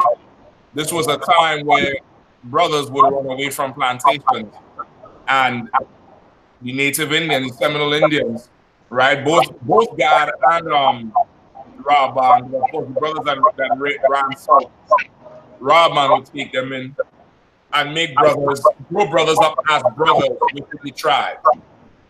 Right? Make brothers into chiefs. There's also accounts of Reubenite sisters and Gadite sisters who lost husbands in war with the American cavalry, that those sisters would now go and purchase slaves at the slave auction. Purchase brothers and bring them back to the tribe and raise them up, but of course she go into E.S.U.P.K purchasing, make any purchase as if, okay, this is like this will be a slave. You get me? But she's buying a husband. You understand? But she would be buying a husband. That's also the excellency of dignity. Right? That's also the excellency of dignity. And it became such a problem for the white man that the white man would draft up different legislation to separate the Native Indian people and the so-called tribe, so-called Negro, the tribe of Judah. Hold on.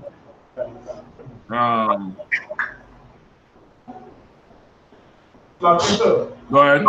So excellence and dignity could be more described in one way as extreme of excellence, but also it's brotherhood. right. It's just perfect brotherhood. All right, it was perfect brotherhood, the excellency of dignity. You understand? And is it Reuben or is it Gad? No, I think it's Gad. All right. Keep reading. Read that whichever verse you was in one more time. But somebody was in Salakia? The book of Genesis, chapter 49, verse 3. No, somebody was saying Salakia? Yeah, Salakia, sir. So you can't. Also the Seminole Indians, they were one of the only tribes that were not really conquered by the white man. Okay, you're putting it the wrong way. Everybody was conquered by the devil. The Seminole Indian is the only people who have not given in to him. Like technically, they're still at war with the white man. Yeah. You understand? They haven't surrendered, right? They're technically still at war. I believe they never made any treaties with him. You understand? Like they never made any treaties at all with him. Hold on. I'm gonna get for you before the end of class. Captain Prakash, he did a few tapes on this and brought out the history of how the American government went through great lengths to separate the Native Indians from the tribe of Judah, because naturally the Native Indians was joining with the tribe of Judah because we had the same oppressor. You get me? We went through great lengths, spreading lies, heresies, offering rewards to turn back over runaway slaves. And some Native Indians did do it. Because we hear people say the Native Indians had us as slaves too. Not all, but as in every tribe, in every people, you have a Jesse Jackson everywhere. You have an Al Sharpton everywhere. You get me? You have that type of person everywhere. But it was also that the Native Indians took in the runaway slaves and raised them up as brothers. You get me? And also slavery with us and slavery with the white man is two different things. What is slavery with the white man?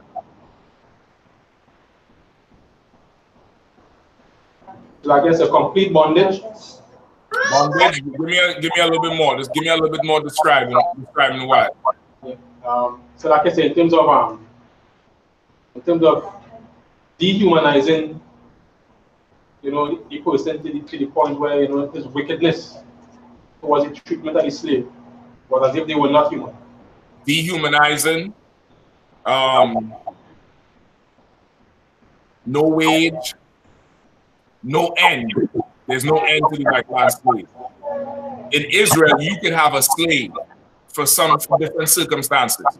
A brother may have stolen, right? A brother may have stolen, and the judgment is he has to work for you forever. Not forever, for a certain period of time.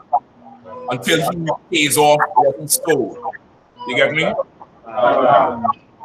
Another thing, brother might owe you. He might owe you. He might have borrowed some money, can't pay it off because whatever he was into, his business has failed. He owes you. He has to work his debt off. right? He's enslaved to you. He's indebted to you. But the slavery with Israel is, this is still your brother. So he gets food. In some instances, you will provide the shelter for him. He gets to go home to his family and come back the next day. Right? And it's a perfect society because why? If this brother wronged me or stole from me or owes me and he has to work it off, now the constant interaction every day makes sure that we have continuous opportunity to mend that bond. You understand? To mend that breach that's there, or to strengthen that breach.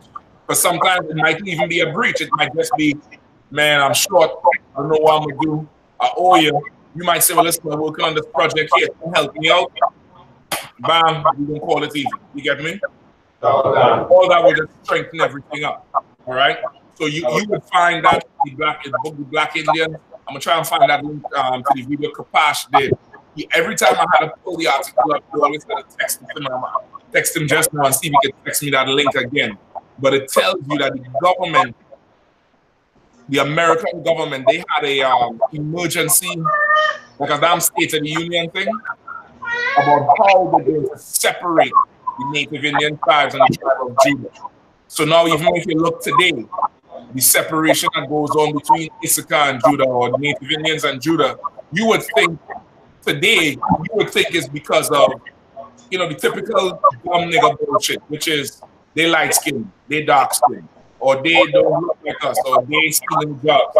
This was a government thing that was done 250, 300 years ago. You understand? And it's perpetuated on. I'm gonna get it and I'm read it. It's a legitimate government legislation that was passed to make sure to drive a wedge between the Native Indians and the tribe of Judah. All right? So that's Reuben. Keep reading. Verse 4. Unstable as water, thou shalt not accept, because thou... Go ahead. Because thou wentest up to thy father's bed, then defilest thou it. He went up to my couch. Right? Read it one more time. Unstable as water, thou shalt not accept, because thou wentest up to thy father's bed, then defilest thou it. He went up to my couch. Right? What does it say? Like yes, sir. Go ahead. Does it mean that he went in his he defiled his bed between he went in one of his wives? Yeah. Right? Reuben had sex with one of Jacob's women. All right? He defiled his father's bed, he defiled his couch. And because of that, he lost his position as the firstborn son. Right? I'm wording it wrong. Not lost his position, but his rights as the firstborn. Understand? So if this did not happen, Reuben would be the head tribe. Right? But because of this, he lost that the right of leading after Jacob. And later on, that right fell to, not later on, but right here in prophecy, that right fell to Judah. All right? So it didn't, so you see why I said, well, don't think about it in order like that, like the first one, so he has to be the most honorable. Right? Don't look at it like that. The most honorable is the most honorable, no matter where he is. Remember, David was the last. Remember when Samuel went to look for the next king, he went to all David's older brothers who were bigger and stronger and taller than him. And when he said, well, listen, this is the last one, they were sending Samuel away. Samuel said, nah, they got to be one more. They said, well, yeah, there's David, but shit, you can't be looking for him. And that's who they were looking for. You understand? All right, keep going. Yes, sir. Go ahead. Question, right? The unstable as water part, so is it that Robin, his mind wasn't solid enough, or his mind didn't understand that he could have continued with excellent brotherhood or perfect brotherhood and nothing would have changed. But First, he didn't consider the covenant or the bond or the family then. He was unstable as water because he didn't really pay much attention to how serious it is then to go and violate. Okay, you put in too much weight, too much into it. Okay. The first part is what will befall Rahman in the last days. Okay. Which is what? Which is what? Which is him getting conquered by the white man and wars or whatever the case is, you know? Okay, that's not what it says. So like you said. Go ahead. I said, unstable as water. That's not it. Read verse 3 one more time. Reuben, thou art my firstborn, my might, and the beginning of my strength, the excellency of dignity, and the excellency of power. That's what befalls Reuben in the last days. Right. The other thing is what Reuben did, not the tribe. You understand? And when you're going through these characteristics, you're going to read the strengths or what will befall each tribe in the last days, and you're also going to read the thing that each tribe has that makes each tribe vulnerable in itself. You understand? You're going to read that thing that makes each tribe vulnerable within itself, or something the actual brother did that makes that you could see, okay, the vulnerability is there. So that's it. Reuben is an excellent brother, honorable, dignified, full of dignity and having that good, that pride you're supposed to have. All right? The scripture says there's certain things you could have pride for. There's certain things to be ashamed of and not to be ashamed of. Reuben knew what it was, which was never to make no deals with this goddamn white man. Never make a deal with him. That's that. Everybody else did. Yeah, I'll make a deal with you. Reuben did not do that. But he's unstable as water. You understand? He's unstable as water. Water gonna be cool one time, and then another time is, you get the point? It's like that. All right? So don't start to philosophize. He didn't understand. Don't say none of that there. Don't philosophize nothing. Take it for what it is right there and right there. You get me? Yes, sir. All right. Give me verse 5. Verse 5. Simeon and Levi are brethren. Instruments of cruelty are in their habitations. Right? Simeon and Levi are brethren.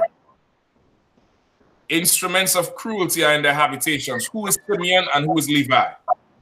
Go ahead. Haiti and the Dominican Republic. Right? Which one is which one? Simeon is the Dominican Republic and Haiti is Levi. Right? Simeon or Shemaiwan in the Hebrew, which means what? My affliction is heard. Right? My affliction is heard, which is Shemaiwan in the Hebrew. And Loya, which is Levi, which is the Haitians. Loya means join to me. Join to me, because of course, Levi was the priest. Levi was joined to the Lord. He wasn't counted as one of the 12 initially. All right? Why does it say Simeon and Levi are brethren? Okay, sir. Come on. If I'm not mistaken, sir, for two reasons, sir, is it was because it was close as brothers before, and because they live on the same island, the island of Hispaniola, as two neighboring islands, sir. Okay, not the first one, because why can't it be the first one?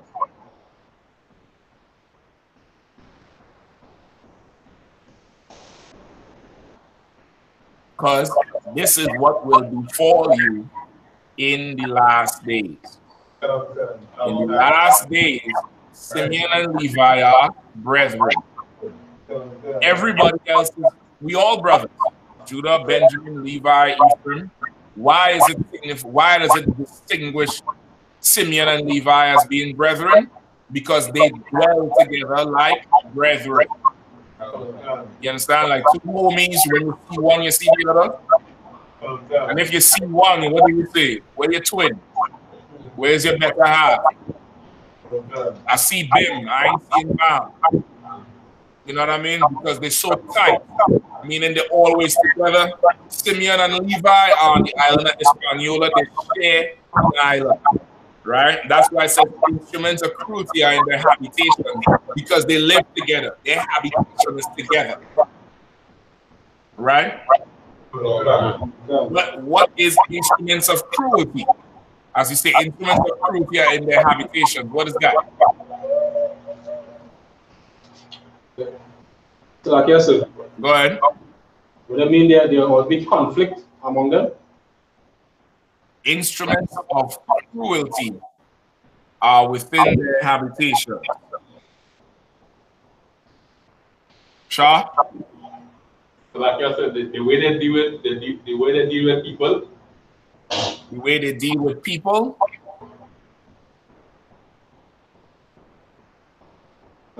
Simeon and Simeon and Levi are brethren. The way they deal with people.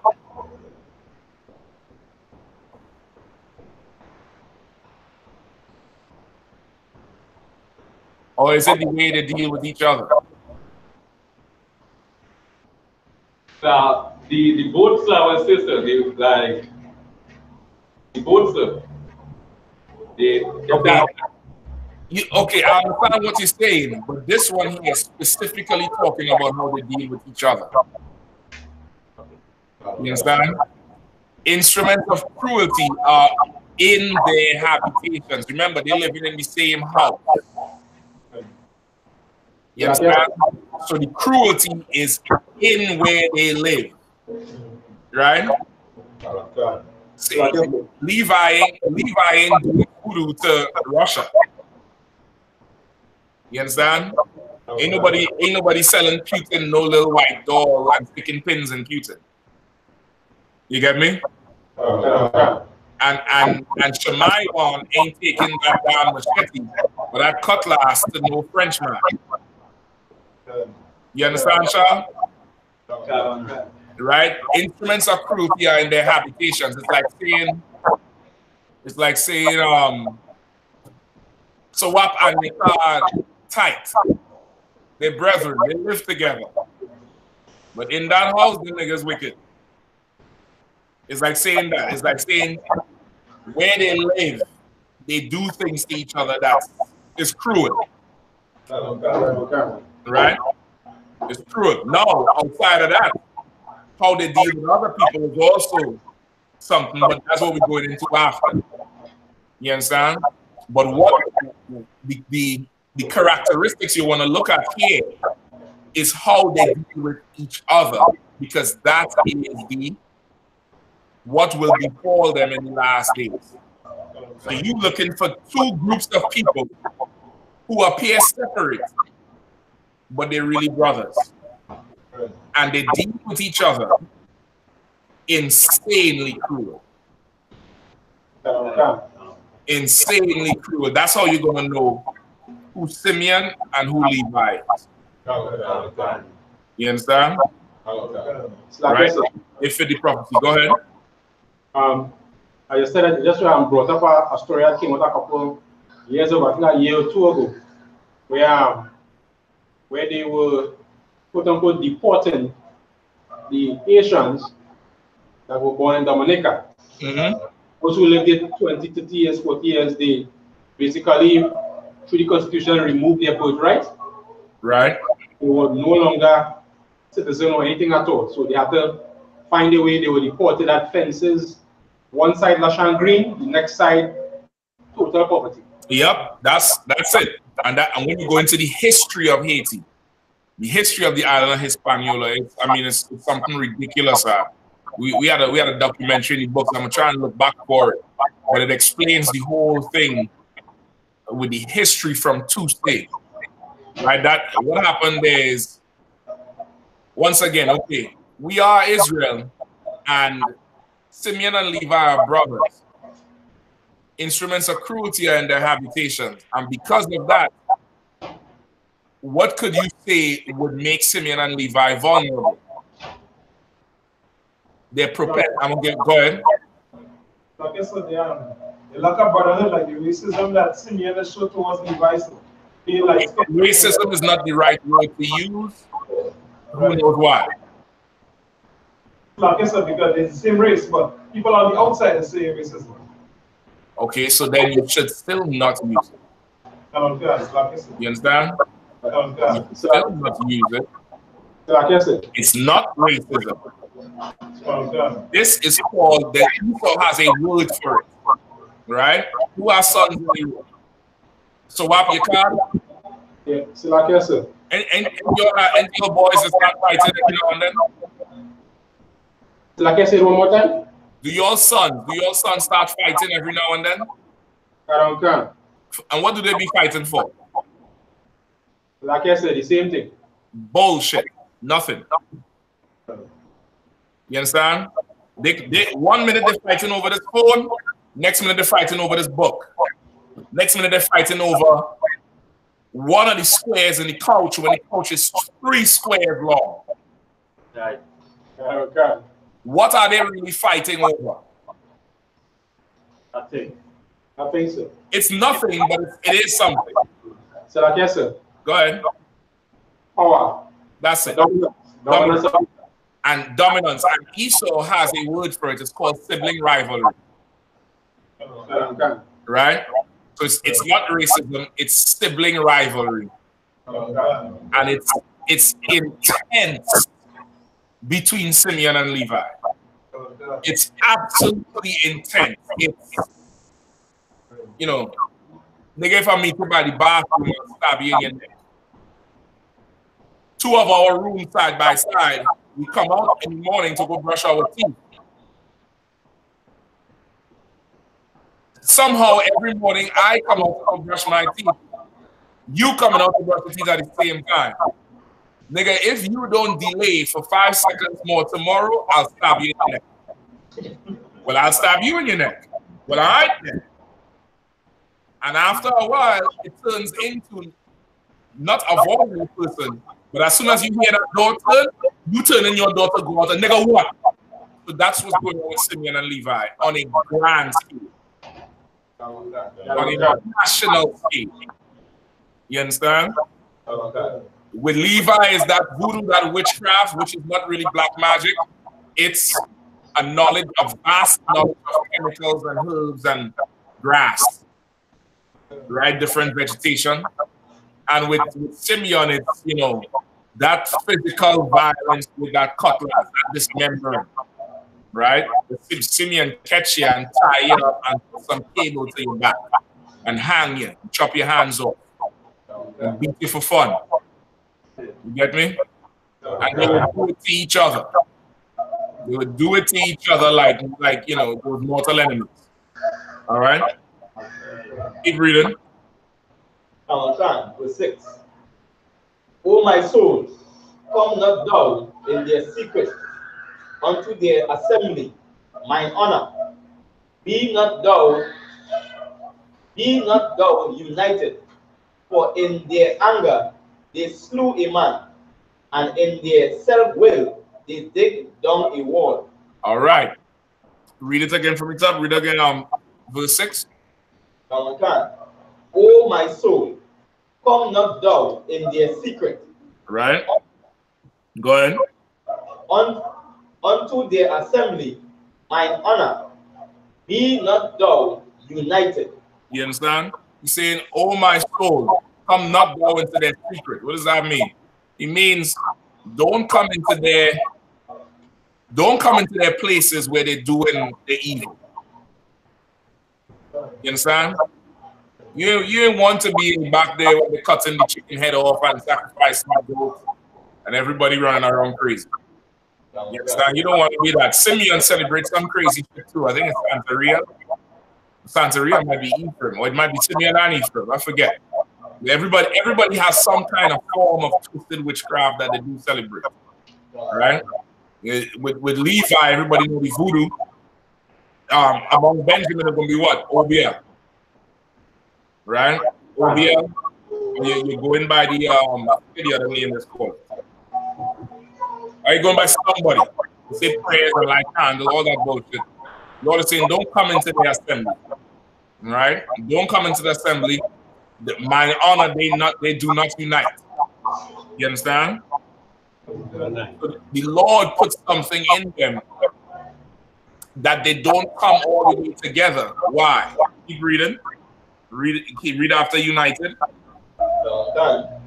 For in their anger they slew a man.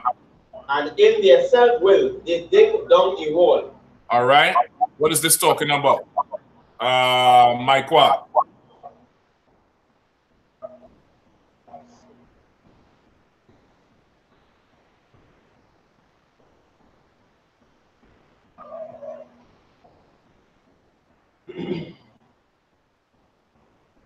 Might need to know a little history on them if you ain't sure. I'm not sure, sir. No sweat, no sweat. Anybody have remembered or read it before? Yes, sir. Yes, sir. Go ahead. Let's kind of paraphrase it. At that time, when the sister was violated, she was raped, and the two brothers team up together and make a deal with them that they will get her married if they circumcise and then move in and slay everybody. All right, that's it. Give them a car hand. What? Right? What happened is Jacob has one daughter named, in the English is Dinah, in the Hebrew is Diana. All right, it's spelled as if you're saying Diana, but it's Diana, D-A-Y-N-A-H. Right? It means justice. Right? He had one daughter. Of course, Israelite sisters are bad as could be. And Hamites always want to get the big old 8 paws around some sister. All right, so you had this Hamite prince who saw Dinah and wanted her, and in typical Hamite fashion, heathen fashion, raped her. Rape is a heathen custom. Israel is the only honorable people where you go to the sister's father and talk to her, or you might spit some game to her where she takes and draws on her own self until it's up to you. But a heathen brother, there's all about the rape. The East Indians, every East Indian movie, what does the uncle do the little niece who he like? Right? Rape, they take the sari, throw it up on the fan, make the fan spin around, and the bitch in the chair spinning around like a damn toy until she pull out naked and he rape her. And then, her brothers had to come and kill the uncle. That's every East Indian movie. Every goddamn East Indian movie is that. Them Africans in Korea, them Chinese, you could go on YouTube right now and you would see the way how the Chinese get married.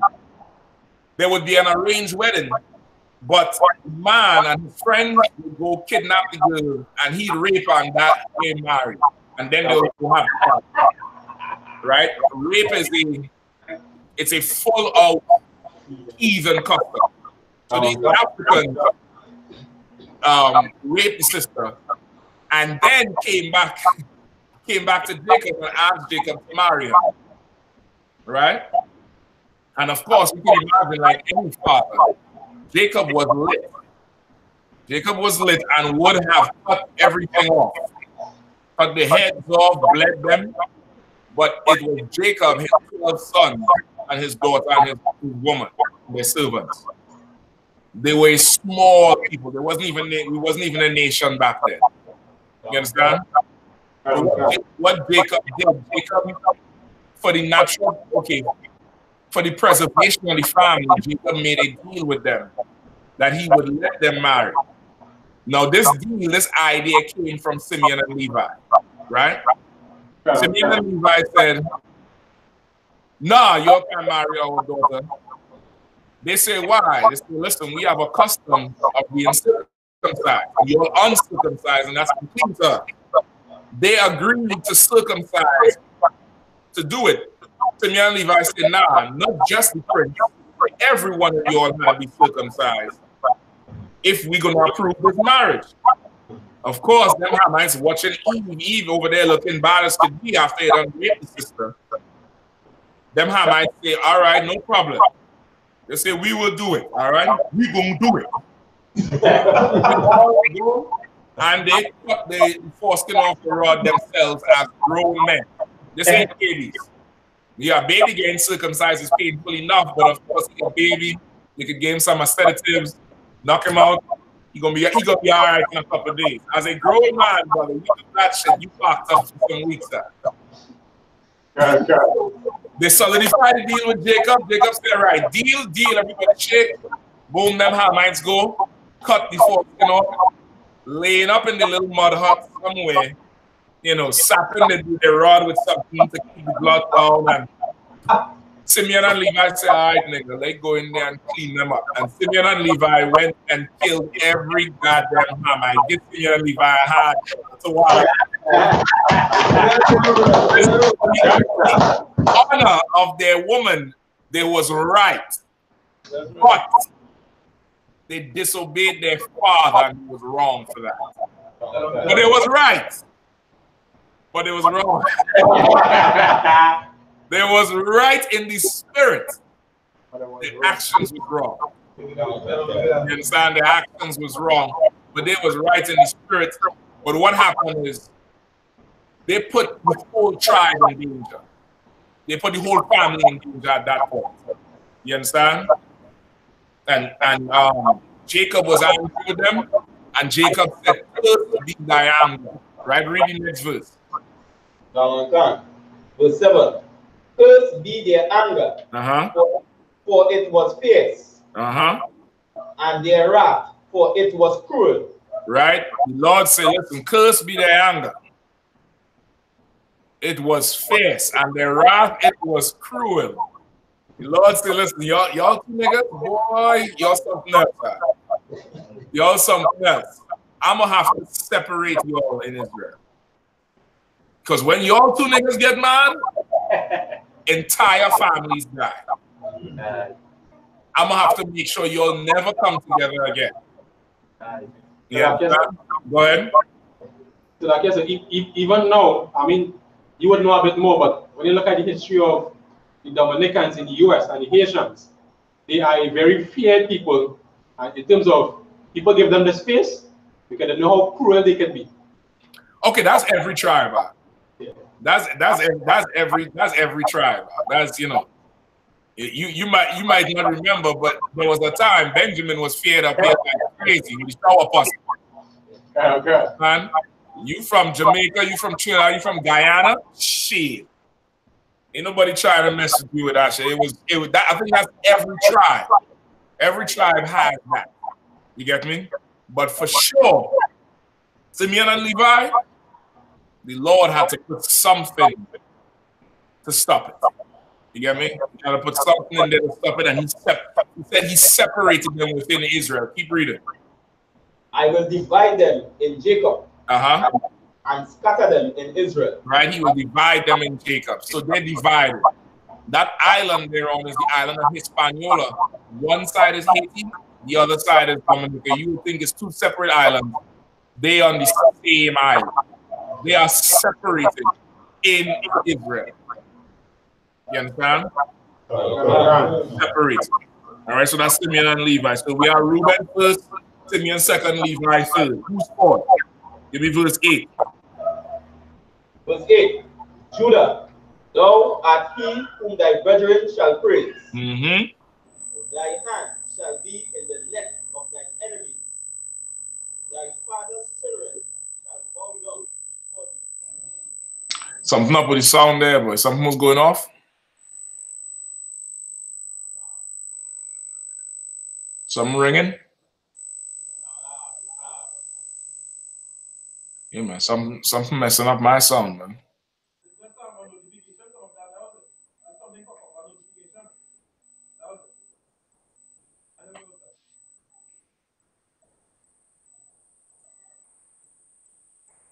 I don't know what the hell is that though. Is it done now or no? You all in here or nothing? It might be me then.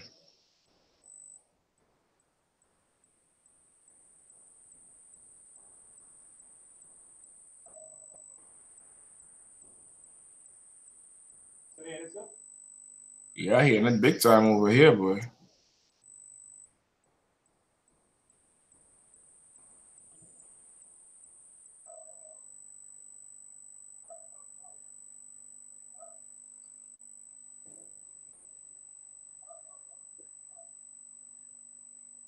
I don't know.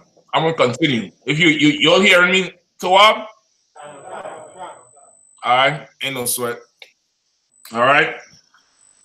Judah, thou art whom thy brethren shall praise. What does that mean? Uh-huh. Nice and loud, nice and louder.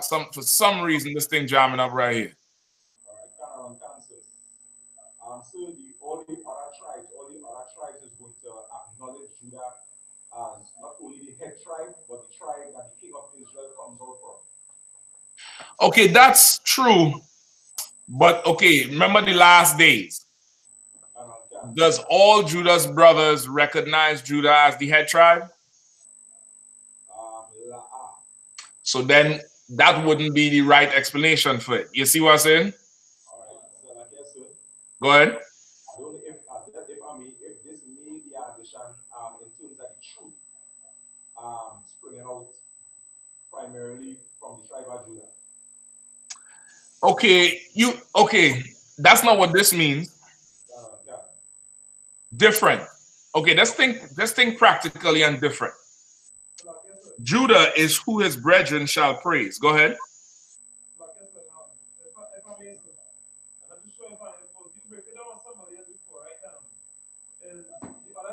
Look at Judah for the influence in fashion, rapping, the style, the flavor come out of Judah. Judah is who his brethren shall praise, meaning everybody is going to look up to Judah for everything. You understand? For everything. Right?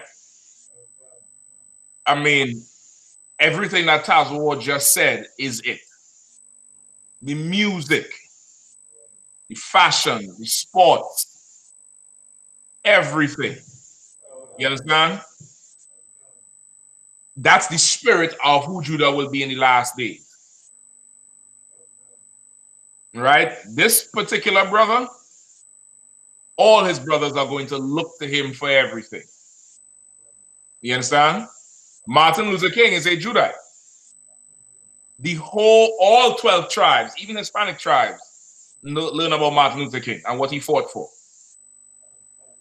You understand?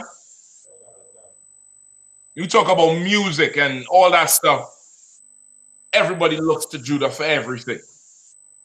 You understand? Just naturally, just taking away, the scriptures and the prophecies. Just naturally, everybody looks to Judah for everything. You understand? Boy, this thing is driving me crazy. It's gonna make me close this damn screen. Now, shit you not.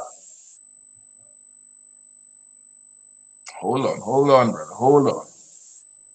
You saw always doing something to me in the night, bro. Good night. What the hell is this? Go ahead. But when you speak, the green light coming up, you see the light coming up. Brother, if you could hear what's on my side. On my side, brother, I'm hearing like a huge cricket is next to me. It sounds like a huge cricketer is next to me. What the hell is that shit, brother? Anyway, moving on. Keep reading.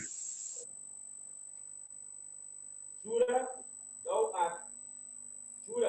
art he whom thy brethren shall praise. Thy hand shall be in the neck of thine enemies. Mm-hmm. Thy father's children shall bow down before thee. All right. Thy hand shall be in the neck of thine enemy. Thy father's children shall bow down before thee. What does that mean?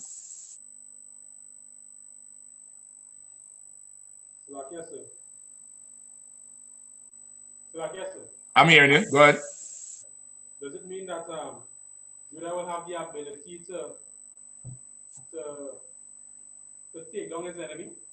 To have the capability of doing it? That's one thing.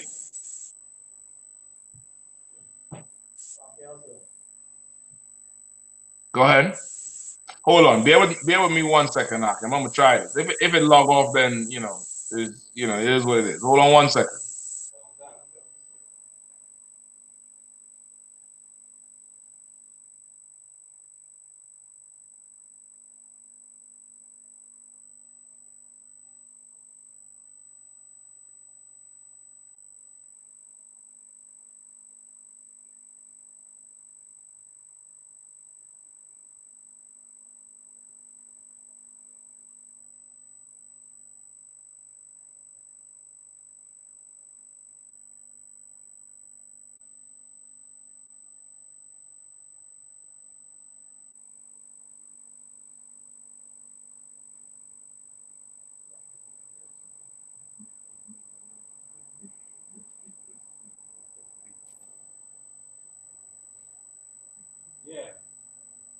All right, we back.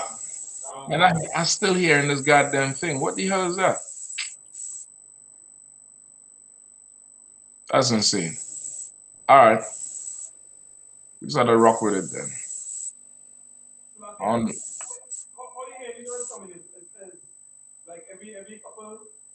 Nah, it's constant, Doc. It's a constant thing. Constantly. And now I hear that echo.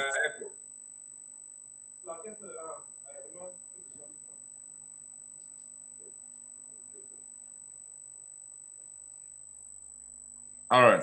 Read that last scripture again now. Judah, thou art he whom thy brethren shall pray. Thy hand shall be in the neck of thine enemies. Thy father's children shall bow down before thee. All right. So his father's children, I mean, his hand going to be in the neck of his enemy. Right? What does that mean?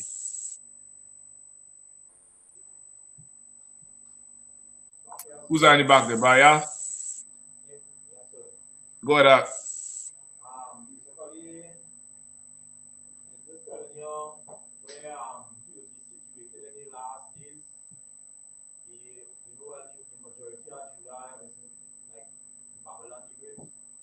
Say that one more time. Is it telling you where he will be situated in the last days? There is not a lot of Judites in Babylon the Great. In a way, it's letting you know, okay, Judah is gonna be close with his enemy. Right? His hand is always gonna be in the neck of his enemy. Right? Always here. Always like if you're gonna strangle him.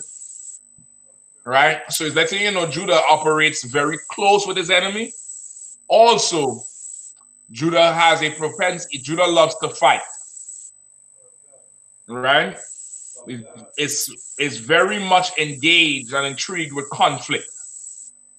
All right? Doesn't back down from it and is very, very much engaged and intrigued with conflict. You understand? And resolves everything that way. So it's talking about that characteristic, but also his closeness with Esau, meaning closely working till this last day. Like every other tribe doesn't have Esau over the top of them the way Judah is. You get me? Like everybody else experienced some sort of independence, some sort of self-governance. The white man has kept Judah to himself forever. Right? Why has he kept Judah to himself forever? Go ahead. Would it be that he keep them neck and neck as the term is go? Like neck and neck and he have them because he understand from if the tribe of Judah when he stand up as they supposed to, as they will stand up here. When they will, right? Then the other tribes will follow suit, or that is the main influence as the tribe of Judah will look up to the rest of, all the other tribes will look up to the tribe of Judah for leadership. That's it. The white man knows for sure the day Judah stands up is over. You know what I mean? The day Judah stands up as a nation, as a whole, or in a great majority, is pretty much a wrap for everybody else. You understand? Because everybody is going to look towards Judah. Listen, I remember when the whole thing with Michael Brown and Eric Garner happened. Right? That year I went to the UK. the summer before or a few months bore, when they blocked the runway in the airport in London over Michael Brown. You understand? Like it took on an international life of its own because Judas brothers is going to look up to him. If there's a problem with Judah, there's a problem with us all. You understand? That's the position we're going to be in the last day. All right?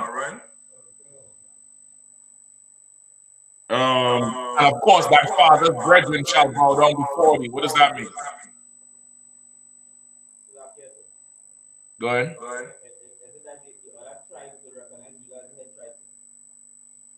Yes. That's it.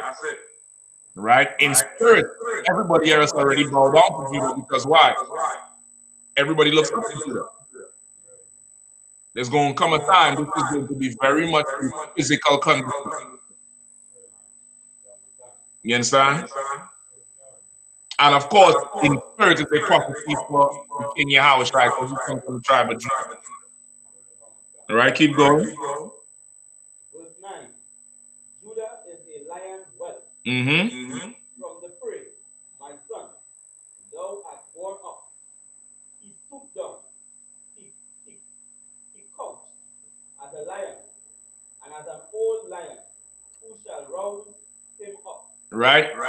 Judah is a lion's whelp, like a young lion. All right, like a young lion. Tell me what, let's check that song one more time for me out. Boy, we might have tripped with this audio problem.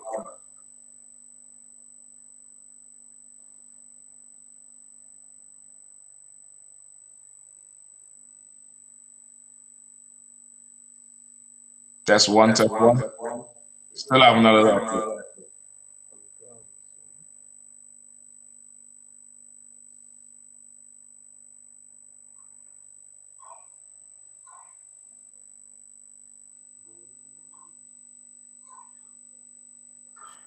One. Same thing, right?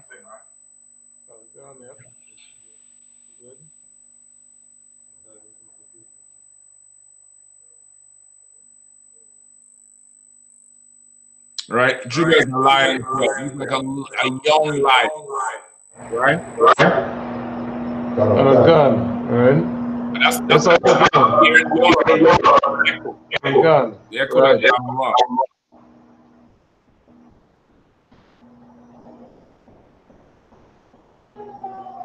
You better know, sir? Yeah, I hear you all better. That's fine. That's fine right there. Don't touch it no more. Don't touch it no more. Just leave it alone. You can't help him out there. Remind him. I don't care. What's up? Come on. Just leave it right there, brother. Leave it right there. Well, I just say, hey. Gotta slack it, sir. Go ahead. No, you can't see that. I see anything. Don't worry about seeing me. You don't need to see me. Right? You just need to hear my voice right now. Don't touch nothing. All right, go home and watch it after if you want to see my help. I'll send a picture for you. Don't need to see nothing. Don't touch. Just listen. All right. All right. Judah's a lion's whelp, like a young lion, full of life, aggression, sprightly. But from the prey, he's going up. Meaning what? Normally a lion goes down to the prey. Judah is not going to the prey, right? He stooped down, crouched like a young lion, like he's hunting the prey. Just like how a lion would hunt. But like an old lion, who shall rouse them up? Meaning what? Who understand? So I guess, sir. Go ahead. Like when you go start attack the prey, when you really go and deal with this, you stand up on, and take control. And that's what it's talking about. It's talking about that. Like everybody, okay, Michael Brown was a good example of how Judah and by and large reacted to the whole Michael Brown issue. And then it just died off. Eric Garner just died off. I mean, civil rights was 50 years ago, and that thing just died off. You get me? Who shall rouse him up? Meaning, who shall give him what he needs to just go over the edge with it? Right? I'm not talking about building America down or rising and losing, but fully standing up. Because listen, each time it presses Judah together. Each murder that happens presses Judah together, over and over. What needs to happen is a total unifying of Judah. You get me? That's it. Who shall rouse him up? Now, I'm asking you that question. Who shall rouse him up? The ISUPK and the Commander General Yohanna, sir. Give him a hand. You see, you don't need to.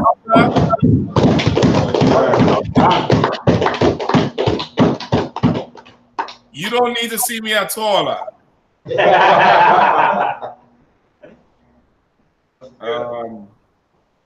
Yeah, you don't need to see me out. All you just need to do is respond. Right? Israelite School of UPK is raising Judah up. Is rousing him up. Rousing him up. And as Judah stands up, the rest of the tribes will stand. And the rest of the tribes will stand. And the heathens will also bow down. Because the heathens also look at Judah like, listen, nigga, why you ain't, you need to, get it together. And it's to a point, and this is not just with Judah, but this is with all the tribes. It's to a point, the heathens are extra disrespectful because as a nation, as Israel, we have all accepted what has happened to us with no recourse. You understand? Like we have all, that's why Indians are so disrespectful in Trinidad. That's why they say you're just lazy and you're good for nothing and blah, blah, blah, blah, blah. Because to them, we were there first, they came and in their mind, they surpassed us. So then it's like, look at it, just, good to get rid of them. Because we have given them nothing to respect us for. You understand? Chinese, same thing with the Syrian, but again, who shall rouse up the Israelite School of UPK is going to give every heathen something to respect every tribe for. Going to give every heathen something to respect every single tribe for. All right? Keep reading. Verse 10, we're going to do this last one and we're going to continue it next week. All right? Go ahead. The scepter shall not depart from Judah, nor a lawgiver from between his feet, until Shiloh come, and unto him shall the gathering of the people be. Right, the scepter shall not depart from Judah, nor the lawgiver from between his feet. What does that mean? Like yes, sir. We'll give it a shot. The scepter shall not depart from Judah, which means the kingdom, the rulership as of King David, his lineage, of him having a king. It will not depart. Say that part again, man. Like I said, the rulership in terms of from King David, that he would have a king, come straight down to Yahweh Shai. Okay. You probably worded it a little bit wrong. Anybody else? Okay, sir.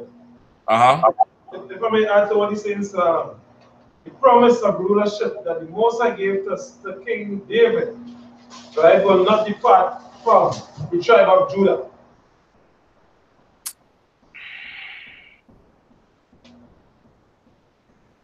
Yes, but okay. What you're missing is that the prophecy of Judah ruling Israel is here. That's what everybody's skipping over. You understand? Like Genesis 49 and 10 prophesied that Israel would have a king from the tribe of Judah forever. You understand? That's the prophecy. All right? The scepter shall not depart from Judah. You understand? Once Judah get that scepter, it's a wrap. Right? The scepter shall not depart from Judah, because of course Reuben would have had the scepter departed from Reuben. All right? This scepter needs to go to somebody who is not going to let it go. Somebody who wants to rule, somebody who has that spirit of ruling and controlling everything, and that's Judah. All right? That's it, Judah. Judah has that spirit of dominating, of ruling, running things. You get me? That's it. And now the scepter shall not depart from him. Lord gave him that scepter. That's it. He's in charge. All right? Nor the lawgiver from between his feet, meaning everything is going to come from a Judah. Every single one is going to come from a Judah. All right? Until Shiloh comes.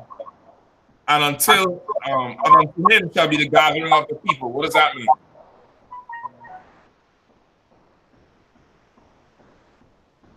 Go ahead. Job of gathering the people in the last days, 12 tribes of Israel. Say that again.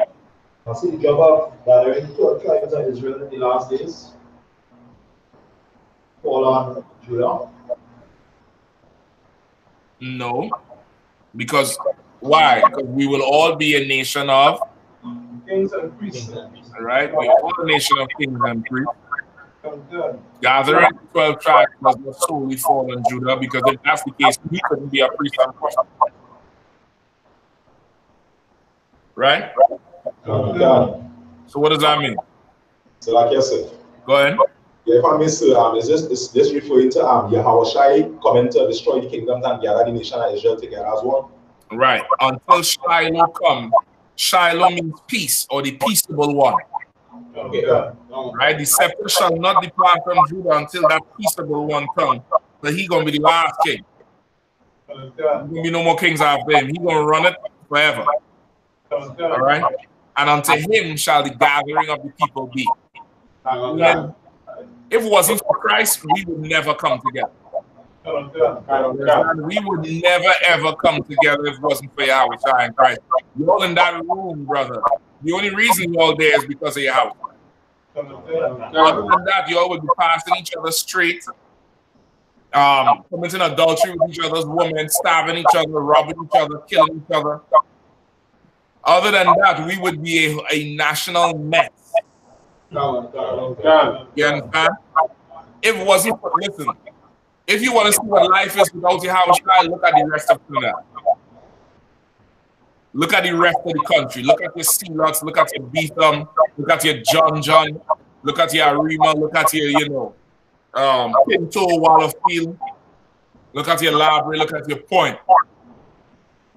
They can't come together because why? They don't know Yahweh. Right? Not yet, anyway. Not yet. We got to want to that mic on in Trinidad and say, testing, shalom. Be the Israelite School of UPK style, 1 West, 125th Street, Harlem, New York, and commanding GEN.YAHANNA, and start blazing. When will the gathering of the people be? When you go out there and you show them the brotherhood of Christ and you teach the brotherhood of Christ, they are going to gather. Nobody else is defending Israel against the heathen, and the heathen are devouring us. The heathen are using us for a spectacle and a show, and for political mileage, like all them arrested just making Sealots and Betham. You get me? Now listen, I ain't saying them brothers totally innocent. I know them brothers may have had their hands in different things, but I ain't never seen them arrest no rich man like that. Walk him outside there, put 100 men in front of his gate, make a whole ton of noise with police siren, come swat up and strap up men with masks, repelling down here, gun on the hip, gun everywhere else. I ain't never seen them do that for no, rich man who they be catching millions of cocaine in the rich man house. But these little poor brothers who may have had their hands dirty, you come for them like that, it's political mileage. To oppress the poor. Oppress the poor. And if any one of them, if any brother is listening who is in life or in that area and don't know what to do, you get in contact with the Israelite School of UPK. 868-290-5173. 868-290-5173. And come and learn how to change your life around so you can change everybody around you. So that highly inspired chief of police. That's what the best way I can describe him. He's highly inspired. That he does not have a case against you ever. And if he does, then the Lord will take it up. Yeah, because what's going on with them brothers there, and soon to be everybody else, it's absolutely ridiculous the way they deal with poor people. Only because people poor and can't hire a lawyer and have you in court and answer back. You know what I mean? I could have told you them boys was going to walk in 2 days. But they had nothing to charge them with. This was just to show the rich or the elite in Trinidad that, hey, we doing something, we pressing poor people. But they didn't have nothing to charge them with. You understand? It was just, you know, it's for display. I have plenty of guns, I have some men, they go down there and, you know, turn some houses upside down. All right, go ahead, Tasha. Like I said, if I may add things, sir, these same rich men and them, is the same men who created the oppressive systems and already strip our brothers and sisters from the knowledge of gathering together, the knowledge that we need to stand up as a nation and push the drugs and guns into the country. It's them have the money, we have no money after slavery, sir. Yes, them so. That's it. Yeah, that's exactly it, Jack. Listen, if people want the crime in the country to stop, they would arrest the politicians and the rich. If you want the crime to stop, put all the men running C-nuts with, go on the ports, 24-hour surveillance on the port. I guarantee you in about a month, the dope fiends going to be coming scratching on the ports.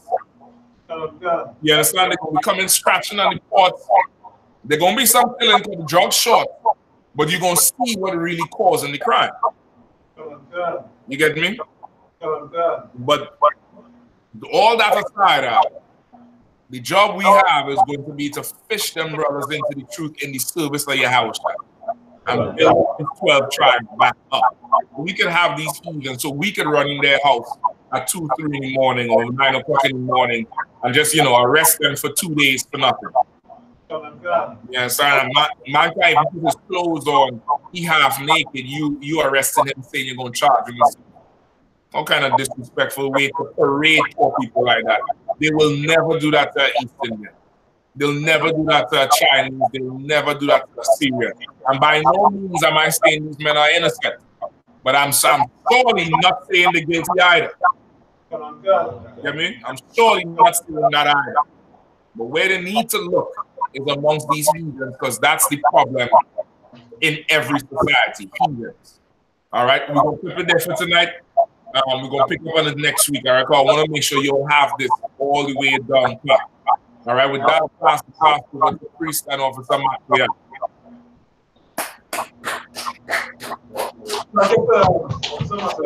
Go ahead. Macquarie, I jammed up with the next man. So what? So what? Go ahead with it.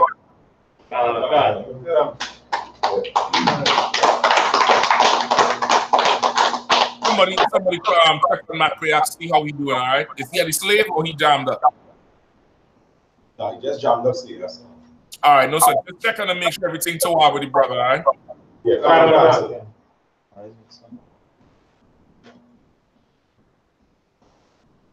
Go ahead with your announcement, sir.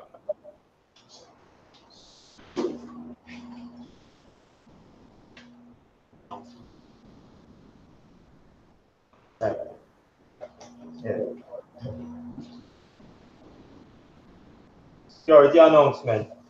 We are the I.S.U.P.K. out of 1 West, 125th Street, Harlem, New York, under Commander General Yohanna. New rules for brothers and sisters. When a new brother or sister comes into the school, they shall be off limits for 6 months. They are to be saluted only. They are to shed themselves of the world. After 6 months, if a brother or sister has an interest in a particular person, he or she must get permission from the head to speak to a brother or sister. There is another 6 months in which the brother or sister will court each other. After this 6 months period, the brother or sister will get permission from the head to marry. Tithes, which is a commandment. You can find this in Numbers chapter 18, verse 21, and Malachi chapter 3, verse 8 and 10. Means tenth in Hebrew and is pronounced ma'asharam. 10% of every penny of any increase the Lord gives you to the Treasury Department or teacher. Priest fund, free will offering for priests, not mandatory. Whosoever you would like to give. Upcoming Holy Convocation, Purim, which will be the 18th and 19th of February. Remind Akiam and Aquatium to check. Let me just make an announcement there for the next High Holy. The next feast day is Purim, not High Holy. The next feast day is Purim, which is tomorrow night and Tuesday, right? Opening and closing. Tomorrow night, Commander GEN.YAHANNA going to be doing the feast live from headquarters, Harlem, New York. Everybody on everybody in that time zone, of course, the whole nation, but of course the brothers outside the time zone, that's too far. You might have to do your own, like UK and California. But everybody else, y'all tune in, gather around in your schools, put the TV on, y'all tune in to the live broadcast that will be coming out of headquarters tomorrow night. Commander GEN.YAHANNA is going to be doing the Feast of Purim live tomorrow night, I believe, at 7 p.m. I believe at 7 p.m. Make sure everybody is tuned in, all right? Go ahead. Go ahead. Remind Akiam and Aquatium to check on social media such as ISUPK.com, Facebook, Twitter, YouTube, and so for ISUPK events and materials. If a brother or sister wants to become a trooper in the school, then he is to start wearing all black, which includes black boots, like shirts, like pants, like headbands or scarf. With that, give the teacher one quick salute. Men of Israel, I Madiam.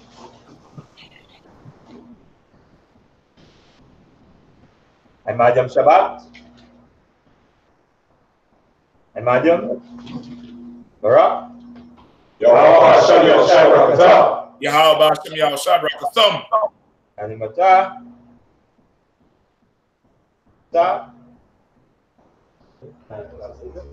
Class dismissed.